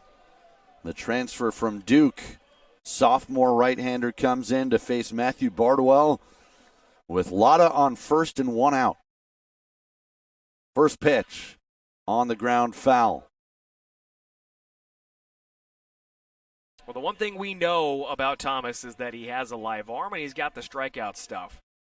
And the early returns, granted in just 1 appearance and getting 5 outs, but he's going to factor into the late inning bullpen puzzle that Coach Esker and the staff has. There's no question about it. On the ground up the middle. Haskins to second for 1. Throw to first, and it gets away. So it's a fielder's choice, 6-4. No error on the play. You can't assume the double play. They nearly turned it, but Bardwell reaches with 2 outs, and the inning will continue for Colby Wallace. It was a little funky in that I thought when Haskins got the ball initially, I thought he should have just taken it to the bag himself. It was a very short flip, and while everything seemed to be clean, you never know how something like that could have just altered the decision-making of Cobb and how that throw came off his hand, because it seemed like it should have been something Haskins did himself. Here's Wallace, who takes outside. This guy has been a thorn in the Cardinals' side this weekend. Today, 2 for 2 with a home run and a single. He also homered on Friday, 5 for 12 in the series, 2 home runs and a double. 1-0 pitch. Fastball away, 2-0.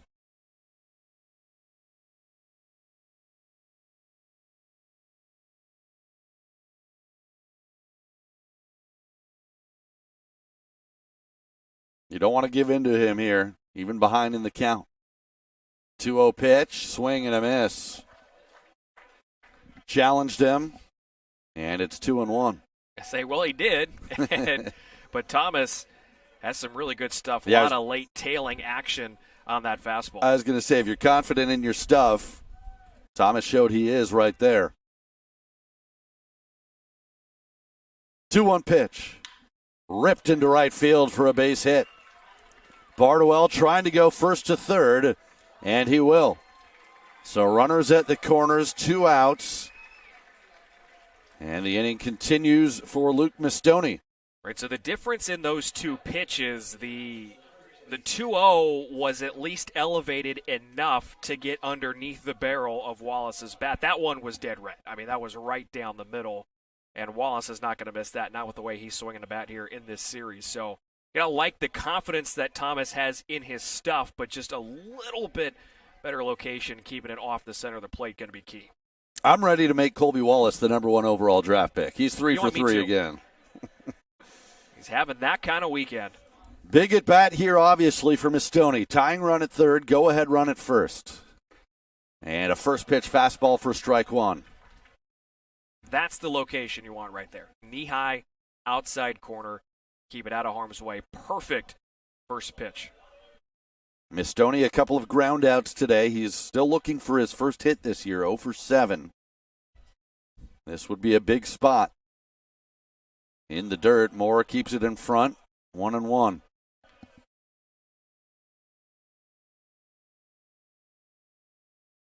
Mastoni, 6'2", sophomore from Upland, California, went to Bonita High School.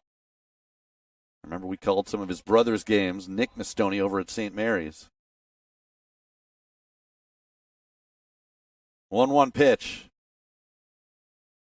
Good take, 2-1. Meanwhile, Nick Mastoni over at St. Mary's still playing now this season and back with the head coach that recruited him out there, Eric Valenzuela. Here's the 2-1. Fouled, and it will get out of play. 2 balls and 2 strikes. And that was a really good location as well. Up and in, just sort of fought off by Mastoni, but couldn't do anything with it. Yeah, so you've seen 92 at the knees on the outside corner and then 93 letter high inside corner. Whole plate's open here. Thomas looking in. A long look. Here's the 2-2. Popped up, foul territory, could be playable, and a long run for Nadi, who gets there. And Thomas gets out of the jam. 2 runners left on base. We'll head to the bottom of the 6th. Stanford holds on to the 2-1 lead.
Welcome back to Sunken Diamond. Stanford leading Cal State Fullerton 2-1 as we move to the bottom of the 6th inning.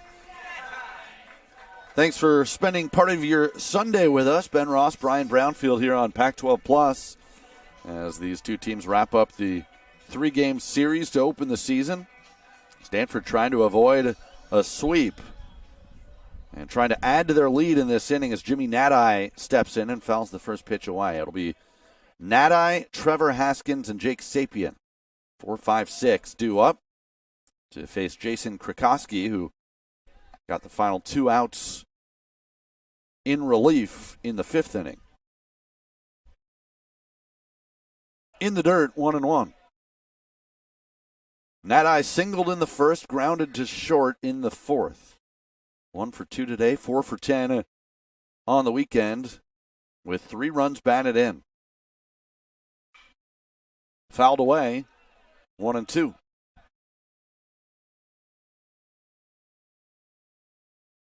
Fullerton took the lead today in the 2nd inning on a solo home run by Colby Wallace, his 2nd of the weekend.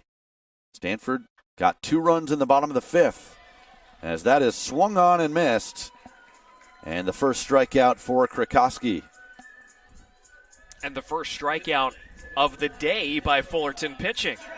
Because Gurney was great, but did not strike a single guy out in 4 1/3. I think that's got to be a good sign for Stanford. I know that the offense has been struggling a little bit this weekend, but they are putting the ball in play. We've seen some hard contact, too. There's some more hard contact. Slicing into the right center field gap, and it's up the alley to the wall. Trevor Haskins into second base with a 1-out double. That's his 2nd double of the game. He's 2 for 3. And right on cue, Ben, some more really great contact. 108 off the bat for Haskins. And while you look at this and you go, well, best Stanford can do is get 1 game of the series. And offensively, it has been a grind to get to where they are at. But the swings have been good. And I think the at-bats have still been quality at-bats. Even if the results aren't there, you just have to look at the data and show that they're actually putting some good wood on it. Jake Sapien takes ball 1. He's 0 for 2 today, ground out and a fly out in the 4th. 1 for 9 on the season, does have 2 walks. Pulled, diving stop at short by Lotta, throws to third and gets the out. Maybe a little too aggressive from Haskins there, trying to move up to third base. But another terrific play at shortstop by Maddox Lotta, who has really put together a highlight reel this weekend. He's been fantastic over there, and at the exact same time, it's so frustrating because we were just talking about it. Eventually, these results are going to flip. You're going to start getting rewarded for those good swings on the ball, and right there, Haskins thinks that's getting through because it was hit so hard, but Lotta's just been a vacuum over there at shortstop. Pinch runner at first base is Ethan Hott, and a throw to first sends him diving back. So now 2 outs in the inning. Hott is on first, and Charlie Somm, the number 7 hitter, steps into the batter's box.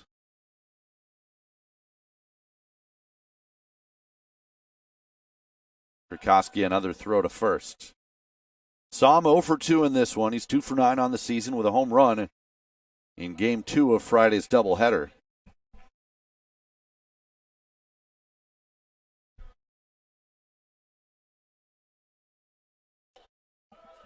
Fastball high.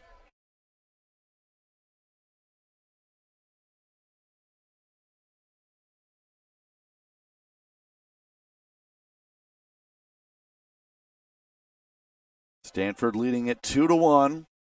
Here in the bottom of the 6th, another check on Hahn. They're keeping a close eye on him. Doesn't have all that big of a lead. Gets back standing. Fullerton took Game 1 of the doubleheader Friday 4-0. They took Game 2 15-6. As that is hit slowly toward third. Going to be a tough play. Bare hand by Haley and throws him out. Another defensive gem from the Titans. And the score remains 2-1 at the end of 6. Brian Brownfield will take over again as we move to the 7th. Cardinal up by 1.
Top of the 7th inning here at Sunken Diamond. It's a 2-1 Stanford lead. Brian Brownfield and Ben Ross with you as Cassius Thomas goes back to work.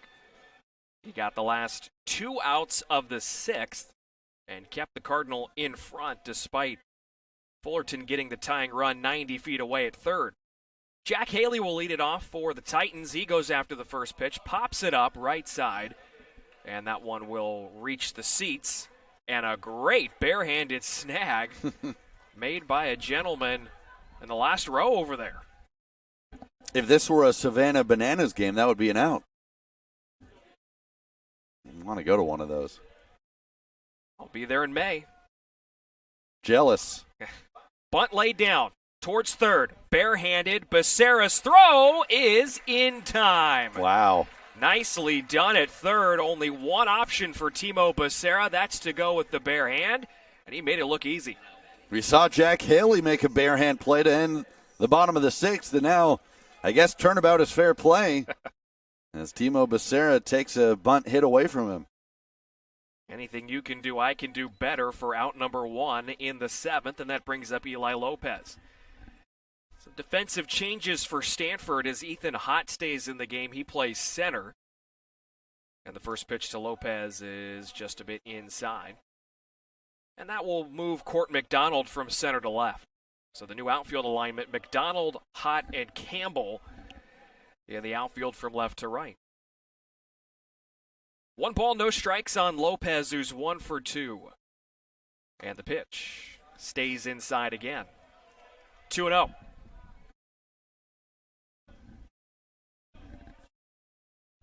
Waldy Perez, the catcher, waiting in the on-deck circle for the Titans.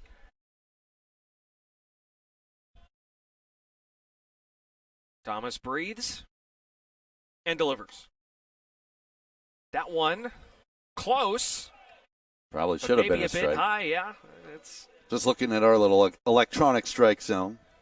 Caught the top of the zone, but yeah, sometimes you don't get the high strike. That brings it to 3-0. See if Lopez has a green light. He does not, and he takes high again for ball 4. So a 4-pitch walk. It's the first free pass issued by Stanford pitching here in Game 3 of the series. That puts the tying run aboard for Waldy Perez.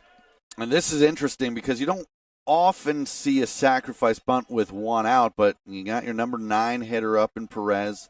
Nushida on deck, been swinging the bat well. Definitely not out of the question. This is a Fullerton team that will not shy away from it, but Perez goes after the first pitch and fouls it back over us.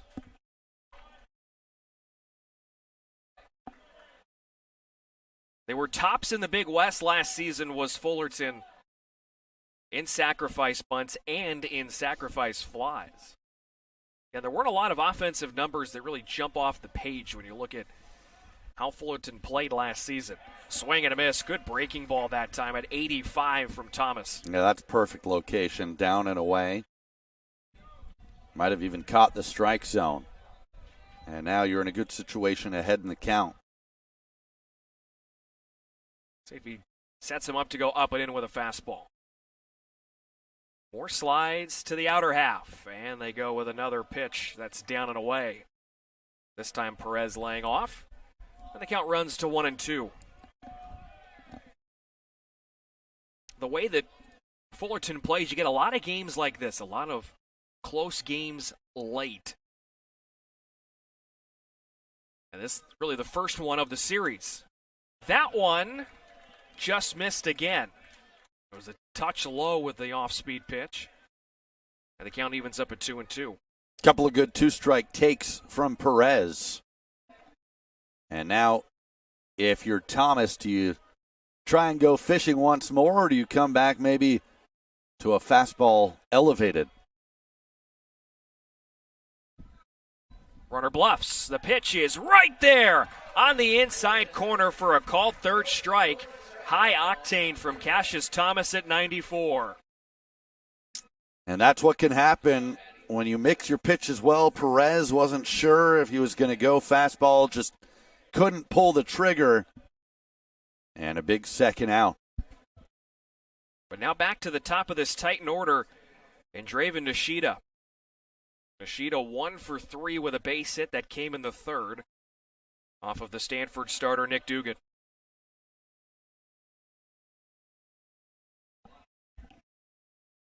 Thomas first base side of the rubber. Lopez on first, and the first pitch on the inside part of the plate for a strike.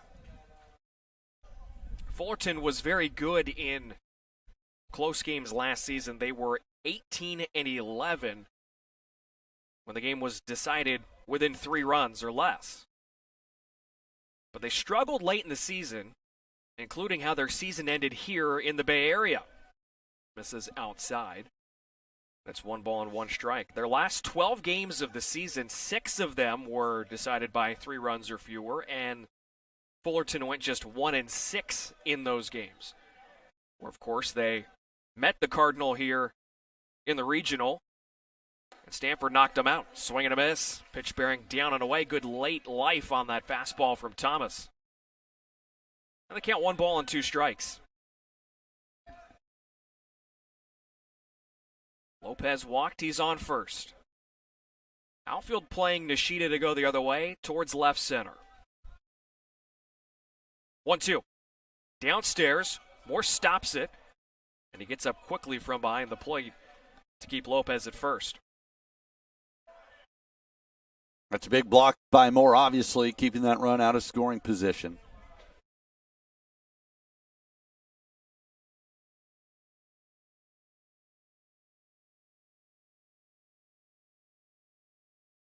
Thomas readies.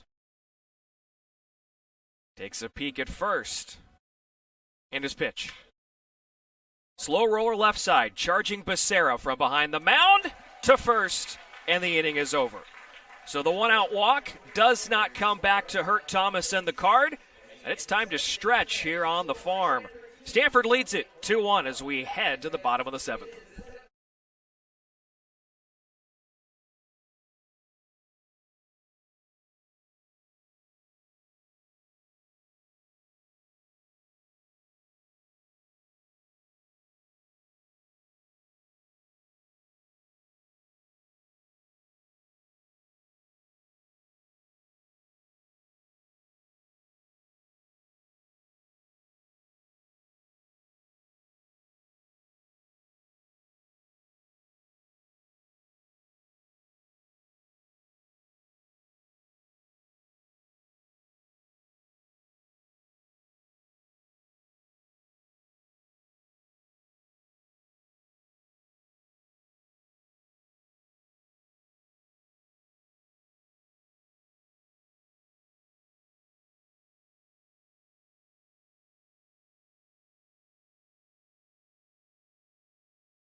Feeling loose and feeling limber post-stretch here at Sunken Diamond. It's 2-1 Stanford in front as Aaron Ceniceros takes over on the mound for the Titans. He'll face 8, 9, and 1 for Stanford. Campbell, McDonald, and Cobb, the 3 scheduled hitters. Ceniceros, the second reliever used here in Game 3 of the series. First appearance on the new campaign for the right-hander, making his debut as a Titan in his first pitch, is swung on and missed by Saborn Campbell. It's 0-1. Campbell reached on an error in the 5th, and that was a very important way to open up that bottom of the 5th inning. Second pitch, is low, and it's 1 ball and 1 strike. A bouncer to third that Haley misfired towards first. It pulled Mastoni off the bag and let Campbell reach. He eventually came around to score Stanford's first run. Got the wheels in motion for a 2-run frame. He's now ahead in the count 2-1. Cobb tripled him home, and then Cobb came around to score on a wild pitch, some aggressive base running. Ball kicked down in front of home plate, and Cobb took advantage. 2-1, up the middle, and into the glove of a diving Lotta, but he's not going to have time to throw to first base. Man, he has got some range. I mean, I know he didn't get the throw off, but it feels like he has gotten to just about everything on that side of the infield. And I had to pick my words carefully there because I wanted to say, that gets through, because that gets through probably 95% of the time. But then remembering, wait, Lotta's playing shortstop. He's probably going to get there. And he did. And sure enough. But Campbell is aboard, and here's Court McDonald, who showed bunt briefly. And now a throw goes to first base to see if McDonald will further show his hand. Well, I feel like we saw it last time, so I would expect to see it again. McDonald laid down the sacrifice in the fifth that moved Campbell into scoring position where Cobb drove him home. And the way that runs have been hard to come by here on this Sunday afternoon, I would expect the same as well. He's not bunting, and the fastball at 87 is up and away. 1 ball and no strikes to McDonald. The other thing that I wouldn't mind seeing is if you want to be aggressive, maybe let Campbell try and steal a bag. He was 4 for 5 last year in limited time. One thing Stanford has not done yet this season, successfully steal a base. And now the count, 2 balls and no strikes on McDonald. And the bunt was on there, but the key is obviously you've got to throw a strike behind in the count 2-0. And maybe at some point you could also see a hit and run type play. A lot of options if you're the Cardinal. Ball inches off the bag. Bunt shown. And that hit McDonald to some degree. I think it got bat first and then body second. Yeah, I think he fouled it off himself, which still doesn't feel good.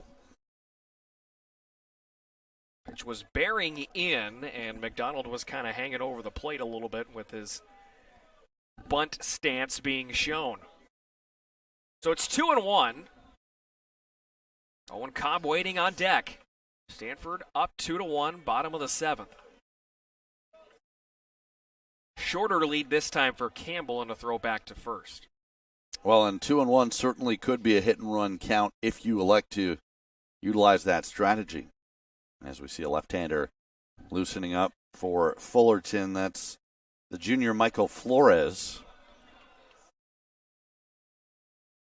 McDonald showing, pulling back, and driving one into right field, sending Wallace all the way back to the wall. Get out of here, baseball! That'll show him on the sacrifice bunt. A 2-run home run for Court McDonald. Big insurance runs here in the bottom of the 7th as Stanford takes a 4-1 lead. How about that? Pull the bunt back and hit it out of the yard. 376 feet. Stanford's second home run of the season. And as you said, Brian, those are massive insurance runs. Who needs the sacrifice bunt? Stanford last season with 117 home runs, 10th most in the NCAA. Obviously a slower start to the offensive fireworks here in 2024, but Court McDonald, a sacrifice bunt to a 2-run home run. And here's Owen Cobb, and he takes a first pitch strike right down the middle.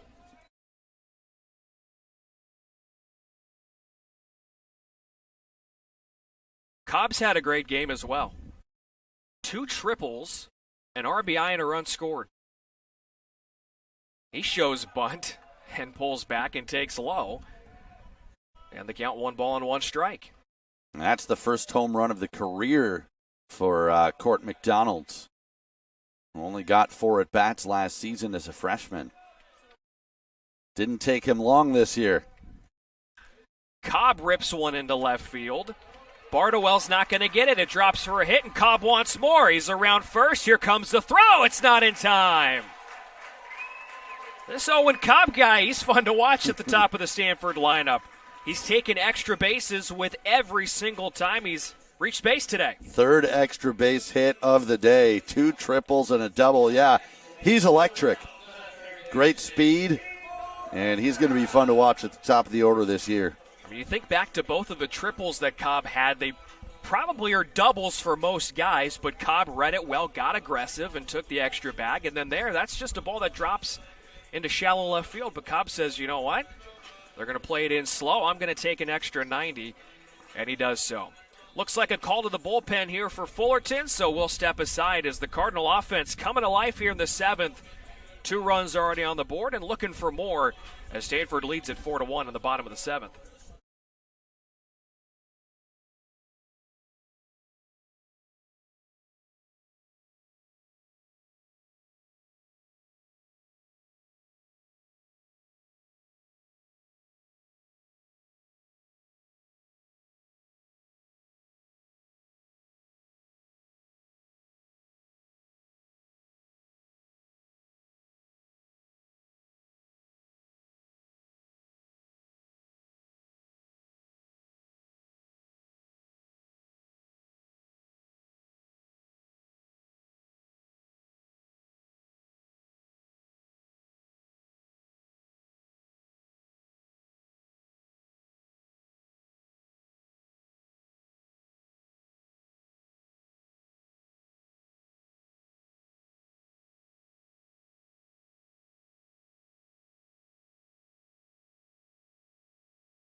Fullerton going to the bullpen here as we're in the bottom of the 7th inning.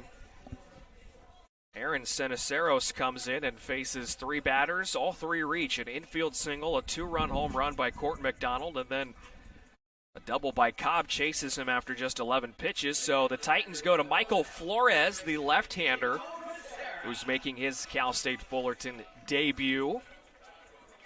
And trying to keep it a 3-run game here in the bottom of the 7th. He'll face Timo Becerra.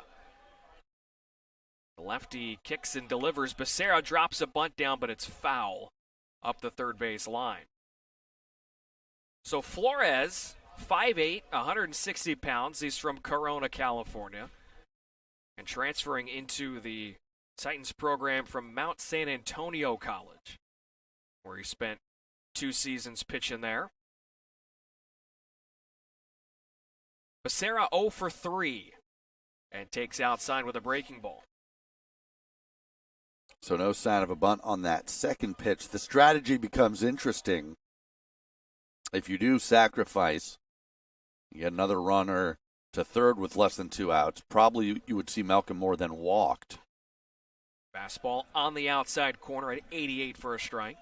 All that appears moot now as 2 strikes, unlikely to see the bunt. 1 ball and 2 strikes. Flores looks at second, and the fastball stays high. That's about where you're going to see Flores max out in terms of velocity. He'll stay upper 80s, maybe can touch 90, but you're not going to get much more than that. Soft tossing left-hander out of the pen here for the Titans. A kick and a throw to the shortstop Lotta, who was not on the bag, as Cobb gets back.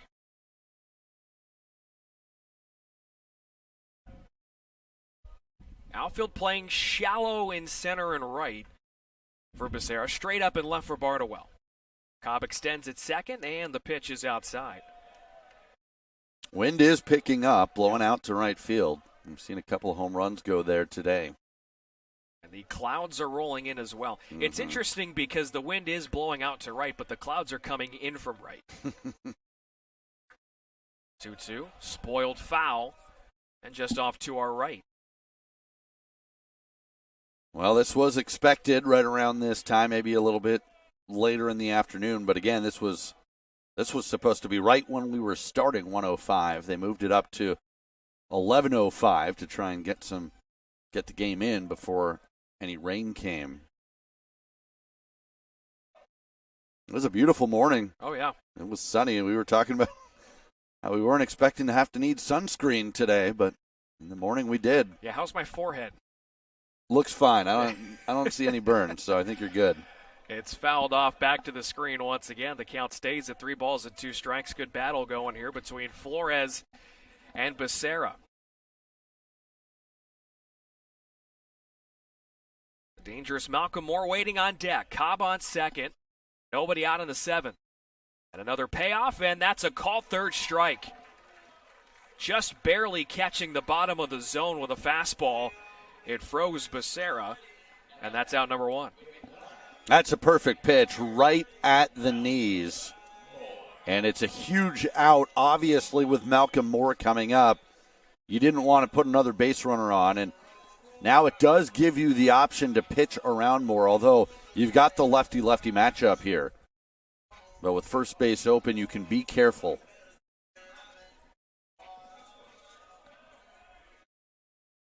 I would expect, regardless, he's not going to see a good pitch to hit. As the first one is just a shade low. Looked like he was going to try and challenge him, but kept it down in the zone.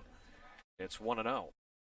And that's where you want to be. If you're going to throw that fastball right around the edges of the strike zone, you don't want to catch too much plate in his hitting zone. Moore slashes one to left. That's down for a base hit in front of Bardowell. Around third is Cobb. Here comes the throw. It's a bullet to the plate, and it's in time. What a cannon in left field by Bardowell. Threw it just in front of the plate, and Perez made the swipe tag. Cobb tried to be aggressive, but it didn't pay off. Just a great play on both ends. The throw from Bardowell, as you said. How about the pick by Perez and the quick tag? Watch this. Gets it on that side, reaches back and makes the tag. And some more stellar Titans defense takes a run off the board. So Moore gets his second hit of the series, but he does not have an RBI to show for it. He's on first base with two down. And that brings up Jimmy Nadai. Nadai 1 for 3. And the throw goes to first base just to keep an eye on Malcolm Moore. It's an aggressive send with one out, but I don't mind it. Cobb has great speed, and it takes just about a perfect play to get him. The pitch. Outside corner for a strike. It's 0-1. Well, you don't want to make the first or the third out at the plate. So out number 2 at the plate when you've already scored a couple of runs. Not the worst thing in the world there for Stanford. And like you said, Cobb can fly. It takes a good throw. That's in the air to right. That's going to hang up for Wallace, who's drifting a couple steps to his left. Makes the catch of the side, is retired. But Stanford with 2 big runs thanks to a 2-run blast from Court McDonald. And we're through 7. It's 4-1 Cardinal.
Stanford going back to the bullpen here in the top of inning number 8. The wind picking up, but the sun starting to peek through the clouds once again here in the Bay Area as Joey Volchko comes on for the second time in this series. Highly touted freshman right-hander was really good in the season opener. Came in for the 8th and retired the side in order with a couple of strikeouts on 16 pitches in his collegiate debut. He'll face Marcos Rosales in the first pitch. Is a slider in there for a strike at 88. So Dugan went 5 1/3.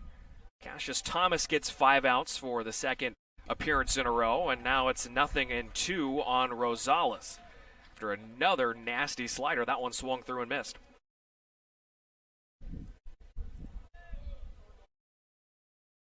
From the windup goes Volchko. And a soft tapper to the left side. Becerra has it, and he throws on the run to first in time for out number 1. I mentioned that Volchko, highly touted out of high school. He's from Visalia, went to Redwood High, and how about these numbers? The 0.59 ERA certainly stands out, but what catches my eye, 59 innings as a senior and 135 strikeouts. Yeah, he's got dominant stuff and good size at 6'4". We've seen the slider, another one right there, effective. He can locate it, which I think is rare for a young pitcher to be able to locate those secondary pitches. He's a big addition to this Cardinal bullpen. There's the fastball at 97, stays above the belt. It's 1-1. And it's fascinating, too, because, last year Stanford's pitching staff struggled. They gave up about 6.5 runs per game. And we talked about some of the power that the offense has lost, but I think the pitching staff will be improved this year. Some good young additions. Yeah, just 30% of last year's innings are back this year on the farm. That's a hot shot through the right side for a base hit. So Maddox Lata has his second hit of the game. And he's 2 for 4. He's aboard with 1 out here in the 8th. And that one just caught too much play, almost right down the middle, and Lata did a good job going the other way. He continues to have a terrific start to his season, both offensively and with the glove. Brings up Matthew Bardowell, the left fielder, who's 0 for 3. Bounce into a fielder's choice his last time up. Kicking the pitch, down and away. Moore stops it, but it rolls in front, and taking an extra 90 is Lata. So he reads it well, and he's up to second on the wild pitch. We've seen some good aggressive base running from both teams. As you said, that ball kept in front by Moore, but the big secondary lead from Lata didn't hesitate. That's the key on the bases. You got to trust your instincts and not hesitate. Next one's there on the outside corner for a strike at 89. Evens it up at a ball on a strike.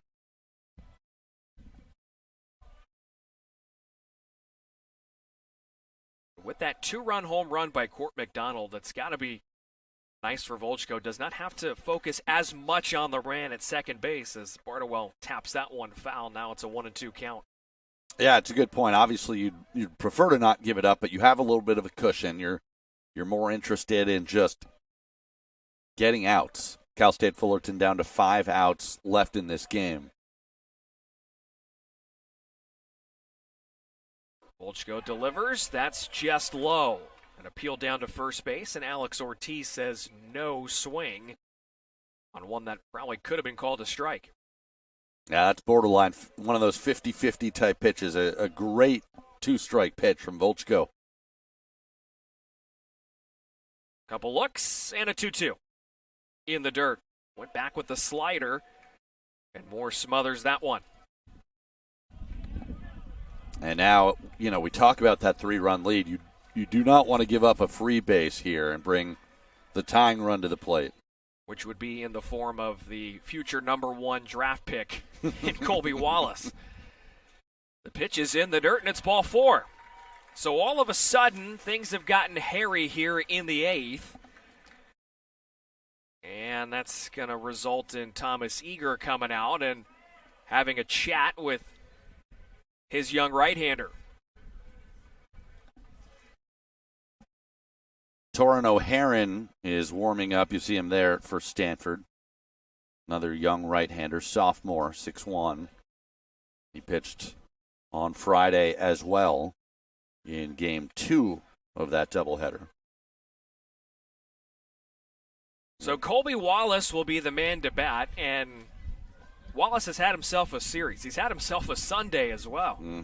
3 for 3 in the game with a solo home run, and 6 for 13 in the series with a couple of home runs and 5 driven in. So the card, they've seen plenty in this series, what this guy can do. And I think for Coach Eager going out there and talking with Volchko, just kind of going over the scouting report here again, say this is where he's hurt us in this series. Got to stay away from that. More than capable of tying this game with one swing. Lefty at the plate, righty on the mound. First pitch, Bender stays down and in. The 1-0 as Malcolm Moore goes through some signs. Wallace, the home run, a line drive back in the second. Just barely got over the outfield wall as it starts to drizzle here at Klein Field. The 1-0. Check swing. It was a ball, and the appeal down to third says no swing. Close. Just able to hold up, and you're right. I see that drizzle in the air. It's small drops, but visible. 2-0. Fastball stays high. Now it's 3-0. And all of a sudden, the strike zone has evaded Joey Volchko. 6 in a row out of the zone. And that's a called strike. Took a while for Travis Eggert, our home plate umpire, to make that call, but he does make it, and it's 3-1, so it keeps Wallace at the plate. The wind starts to pick up a little bit as well. 3-1. Fastball, high, ball 4. And the Titans have loaded up the bases with 1 out. Well, Travis Eggert is not giving that high strike today. That was in our zone, but again, at the top of the zone. And, yeah, he's talking with the Stanford dugout, some chattering over there saying that should have been a strike. But what a situation. Bases are loaded now. And a visit to the mound. Well, they just announced a pinch hitter in Jacob Shard. But we're going to have a pitching change. So high drama unfolding here on the farm. Bases are loaded for Fullerton. Down 3 in the 8th, and we'll have the pitching change when we come back.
Torrin O'Haron is out of the bullpen, and he is being tasked with trying to keep Stanford in front. It is 4-1 here in the top of the 8th inning.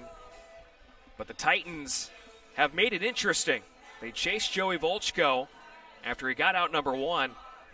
A single and 2 walks have loaded up the bases. So O'Haron is on for the second time of the series, and he'll face Luke Mastoni as the sun is shining and the rain is drizzling. First pitch is a called strike on the inside corner at 92. O'Haron pitched in game 2. He got 5 outs, gave up a run, struck out 3. The 0-1. Outside just a touch. And the count evens up at a ball and a strike. O'Haron is from Rockland. He was 1-1 in 17 innings last season with 25 strikeouts. The sophomore delivers. That's just low. Didn't miss by much, but it's now 2-1 as O'Haron asking Eggert behind the plate, was that low? He says, yeah, it was. It's definitely been a hitter's strike zone today. I mean, again, we haven't seen the top of the zone called. 2-1 pitch is a called strike. It was a late one, but it is a strike. Same location as the first pitch of the at-bat, so now it's 2-2. This is the pinch hitter, Jacob Shard. Shard 0 for 2 in the series, and he fouls that one away. Came into game 2 and struck out a couple of times. Shard from Camarillo, California. Into a huge spot in the game. Bases loaded, 1 out.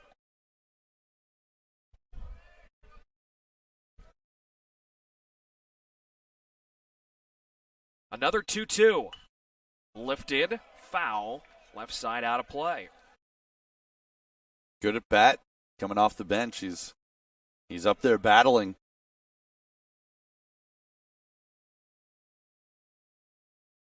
On deck is Haley. Or at least that's Haley's spot in the order. Looks like another pinch hitter on deck for the Titans. But here's another 2-2. It swung on and missed. Fastball 94. He chased it. It was off the plate. And a big out number 2. Gutsy stuff from O'Haron. He wins the battle. As you said, it was off the plate. Got him to chase. Good velocity at 94. And a huge out, but not out of the woods yet. And as you said, a pinch hitter. It'll be Tyler Hawley. So Hawley for Haley. I was writing it in my book, and I'm like, wait, am I writing the same name? No, I'm not. Just couldn't read my handwriting there for a second. Bases loaded, 2 outs. Hawley at the plate in the first pitch. He is taken low with a breaking ball. Haley was 0 for 3. Hawley is a freshman from Laverne.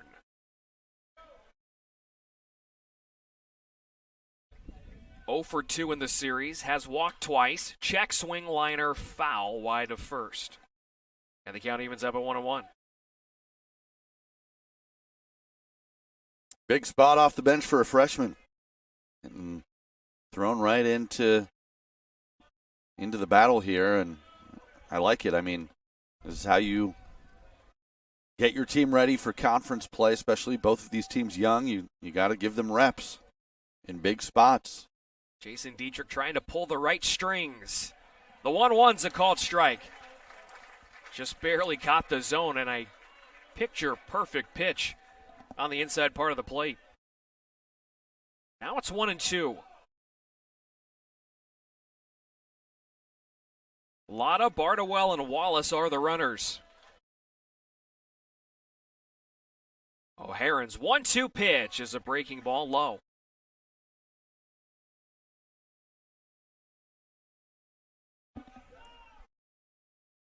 Fullerton has not scored since the second on the home run by Wallace.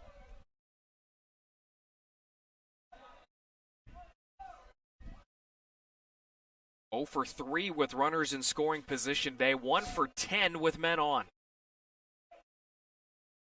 O'Haron deals a 2-2. It's on the outside corner. It's a call third strike, and O'Haron is jacked up as he walks with a purpose off that mound. He comes into a bases-loaded jam, and he strikes out a pair as the Titans leave the bases loaded. How about it? Torin O'Haron halfway through the 8th. Stanford still in front, 4-1.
Changes to tell you about as we've reached the bottom of the 8th inning here.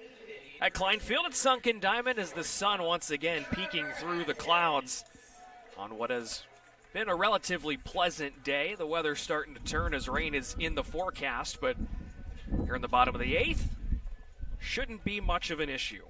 As Trevor Haskins will lead it off for the Card against Derek Turner, the new man on the mound for Fullerton. First pitch misses down and away, 1 ball and no strikes. Turner is the 5th pitcher used today for Fullerton. It's been Gurney, Krakowski, Cerniceros, Flores, and now Turner. Turner breathes and delivers. That one is fouled back to the screen.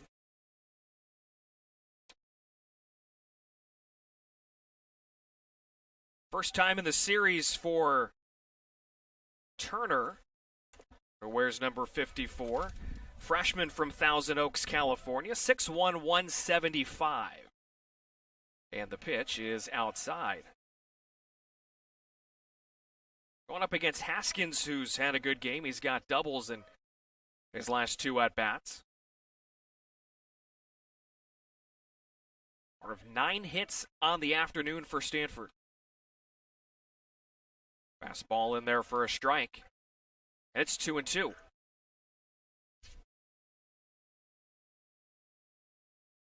We'll get to all the defensive changes for the Titans here after this AB. A lot of guys in new positions as Haskins rolls one over. That's foul just past the Titans dugout. Yeah, I'm glad you were keeping track because I got lost. So I'm counting on you. Well, I hope I pass with flying colors because I think I got everything. I think we have, if you include the pitching change, I think it's 5 changes for Fullerton. The pitch is in the dirt, and the count runs full 3-2, so a good at-bat for Haskins against Turner. Yeah, it looks like he's seeing the ball well. Obviously, a couple of doubles in this game and some good takes. Outfield playing straight away, so too is the infield. And the payoff is inside, ball 4. So Haskins works a leadoff walk. And the Cardinal looking for more here in the bottom of the 8th with a leadoff man on. Okay, so the changes here for Fullerton. Let's see if I can do this. So Barnwell was in left. He slides to first base. Shard stays in the game to take over for Barnwell in left. Holly stays in the game to play second, which moves Lopez from second to third. And, of course, Turner is on the mound. I think you got it. Woohoo. 100%. Now, will I remember it as soon as the ball's put into play? Let's figure that one out. I think I've scratched all the names out in the book, so we'll see. Bunt shown, hit and run through the right side, a base hit off the bat of Ethan Hott.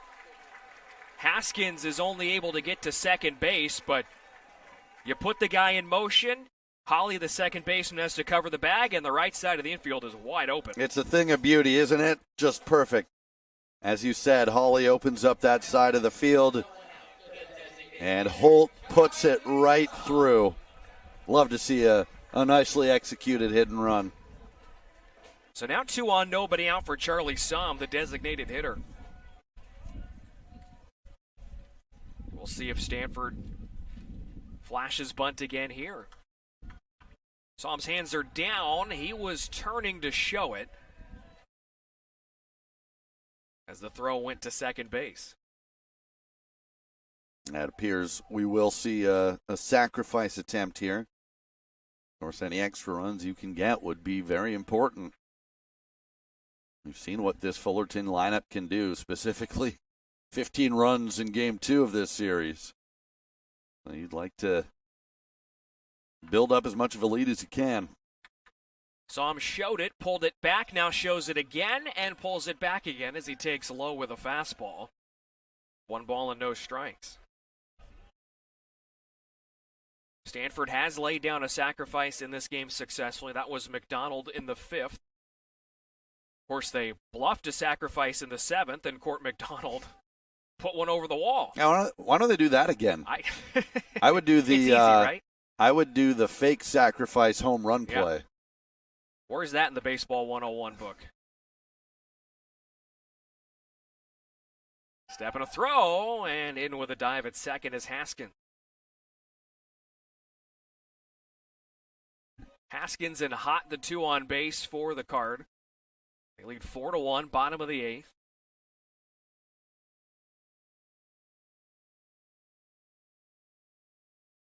As the pace is slowed here with men on base and both sides trying to figure out what the other's going to do. Turner sets. He delivers. The bunt was shown and pulled back, and another one that missed the zone low. So 2-0, and now Perez will have a chat with Turner to make sure they're on the same page. Well, I think the conversation here is, look, he's trying to give us an out. I know you want to make it a tough pitch to bunt, but at the end of the day, you've got to throw strikes. If he's trying to, again, give you an out, if you can make the play at third, great. If not, at least take the out at first. But now ahead in the count 2-0, and you got to come in here if you're Turner. Look back at second. Bunt shown. Bunt down. That's a beauty up the third baseline. Perez has it. Throws to Holly, who's covering the bag. And that's in time on a 2-4 sacrifice, but it does the job as both men are in scoring position for Saborn Campbell. Great technique from Somm. As you said, it was a beauty. Perfect location. And a nice play by Perez to take the out at first. And now the infield has to come in for Cal State Fullerton, as they can't afford to give up any more runs. So a lot of holes on the infield. Campbell has been involved in the rallies for Stanford today. He has scored twice.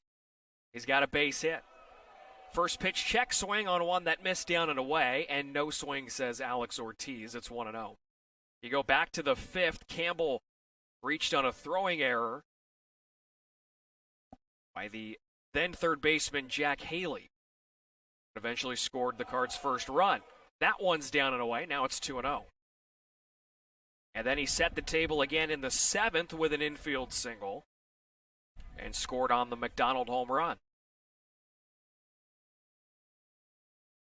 2-0 with McDonald, the aforementioned, on deck.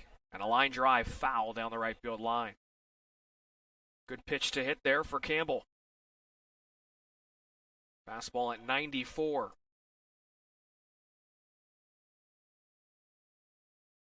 Stanford with 2 in the fifth, 2 in the seventh.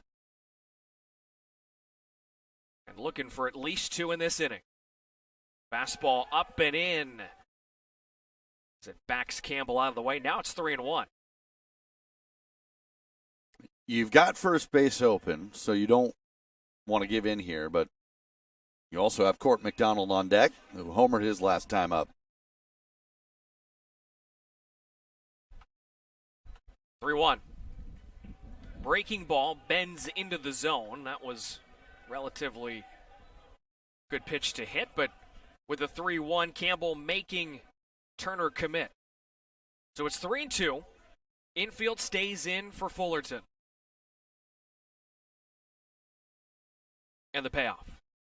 Tapped right through the wickets of our home plate umpire, Travis Eggert. And the count stays full, 3-2. Campbell's had some really good at-bats this weekend. 3 for 8, a couple of walks.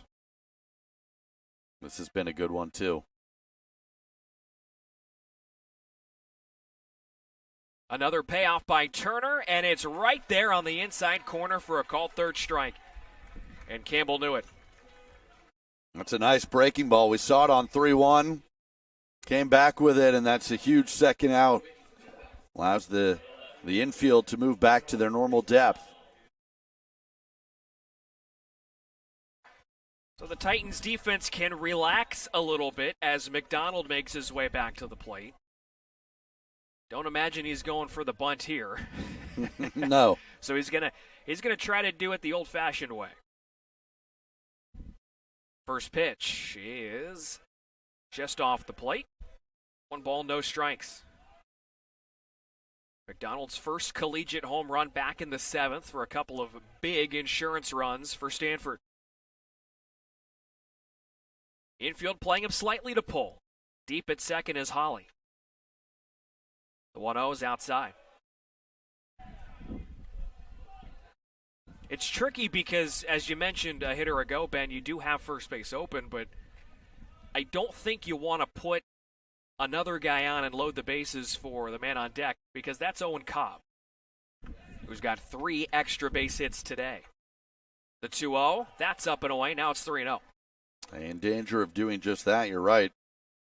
You see Owen Cobb there. He is really seeing the ball well. He's hit some balls hard, and now they are going to give the intentional walk. So they fell behind 3-0, the intentional walk, and are we going to now see a pitching change, or is this just a conversation? There is a man down in the Fullerton bullpen. Actually, there's 2 up down there in the Fullerton pen. And so we'll wait and see what Jason Dietrich decides to do with the bases loaded and one of the most dangerous hitters in this Cardinal lineup set to bat, Owen Cobb. I'm surprised to see the intentional walk. I know you fall behind 3-0, and McDonald homered his last time up. But again, now you've got to deal with Owen Cobb, a veteran. It was all-conference honorable mention last year, 3 for 4 today. I mean, this guy is one of the best hitters in the conference. Certainly is a choice, but they're going to leave Turner in the game, making his collegiate debut to try and get out of the mess he's created. Bases are loaded with 2 outs here in the 8th. Stanford up 4-1. And Owen Cobb can put the hurt on the Titans with 1 swing of the bat.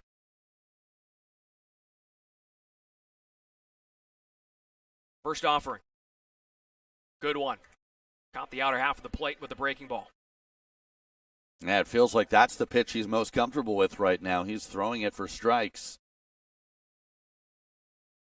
If I'm Owen Cobb, that's the pitch that I'm sitting on. Cobb has tripled twice. He's doubled. He's scored, and he's driven home a run. And Cobb sends one on the ground to third. Lopez gobbles it up, and he steps on the bag to take care of it himself. So Turner gets out of the jam, leaves the bases loaded. We head to the ninth. Ben Ross is going to take you the rest of the way home. Stanford's up 4-1.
Home.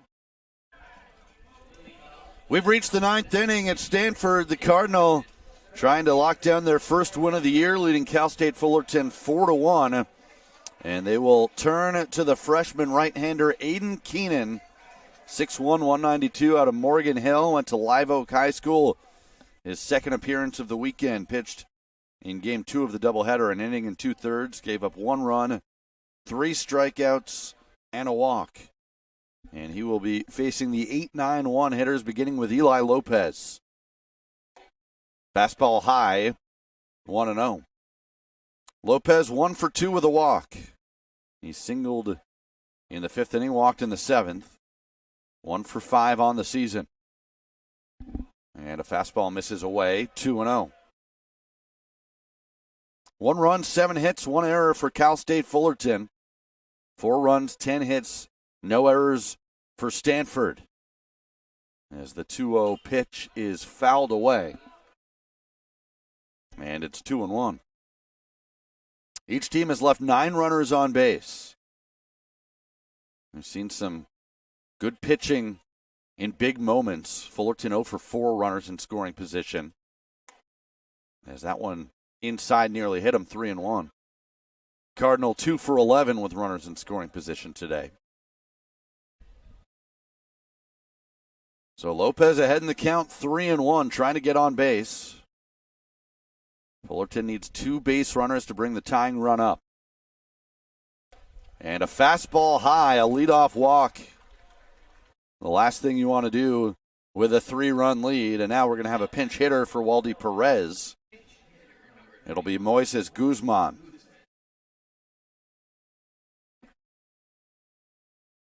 So Keenan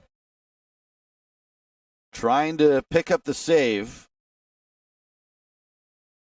Another one of the highly touted freshman pitchers on this roster. ranked as the number 4 right-handed pitcher in California by perfect game. And his first pitch to Guzman is a strike. And immediately throwing him into a pressure cooker situation. As I mentioned earlier, just 30% of the innings returning on this Stanford team. A lot of those innings open in the bullpen, so you got to find guys who can lock down the ninth inning. The 0-1 in the dirt to the backstop. Lopez moves up to second base, which isn't a huge deal when you're up by 3, although it does take away the double play threat. So 1-1 the count. Guzman at the plate, and now Moore will jog to the mound, talk to his right-hander. Well, the Cardinal had a chance to really blow this game open in the 8th. They had the bases loaded. Couldn't score. And Fullerton definitely within striking distance here, down by 3. The potential tying run now in the on-deck circle. And as good as the Stanford bullpen has been today, they have not allowed a run since taking over for Dugan, who went 5 1/3. You know, it's gotten a little dicey at times, right? All 3 of the walks, all 4 now with the walk issued by to Lopez, all 4 of the walks have been since the 7th inning. So a lot of traffic has been on the last couple of frames against the Stanford relievers. They've been able to walk the tightrope so far, though. Keenan ready, the 1-1. Fastball high, 2 balls and a strike. Fullerton took the first 2 games of this series. That was a doubleheader on Friday. 4-0 in game 1, 15-6 in game 2. Stanford trying to avoid the sweep. The 2-1, fouled back.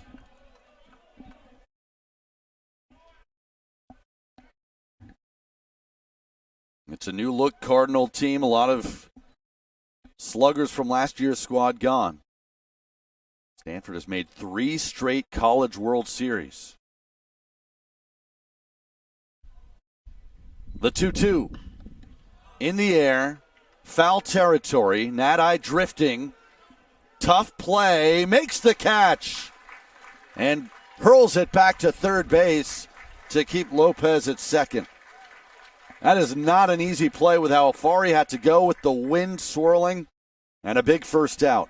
You know, there's a ton of foul territory here at Sunken Diamond, so you got to deal with that. You know, if you're Nadi, you can run for a long, long time. And he's got to play with the wind, which has been swirling all afternoon long, and also the wherewithal, too, to know, hey, I got a runner at second base. If I catch this, I got to turn around, be ready to whip one back in. Did just that. Back to the top of the order for Draven Nushida. Swings at the first pitch, fists it over to third base. Becerra to first in time. Runner does advance to third, but now Fullerton down to its final out.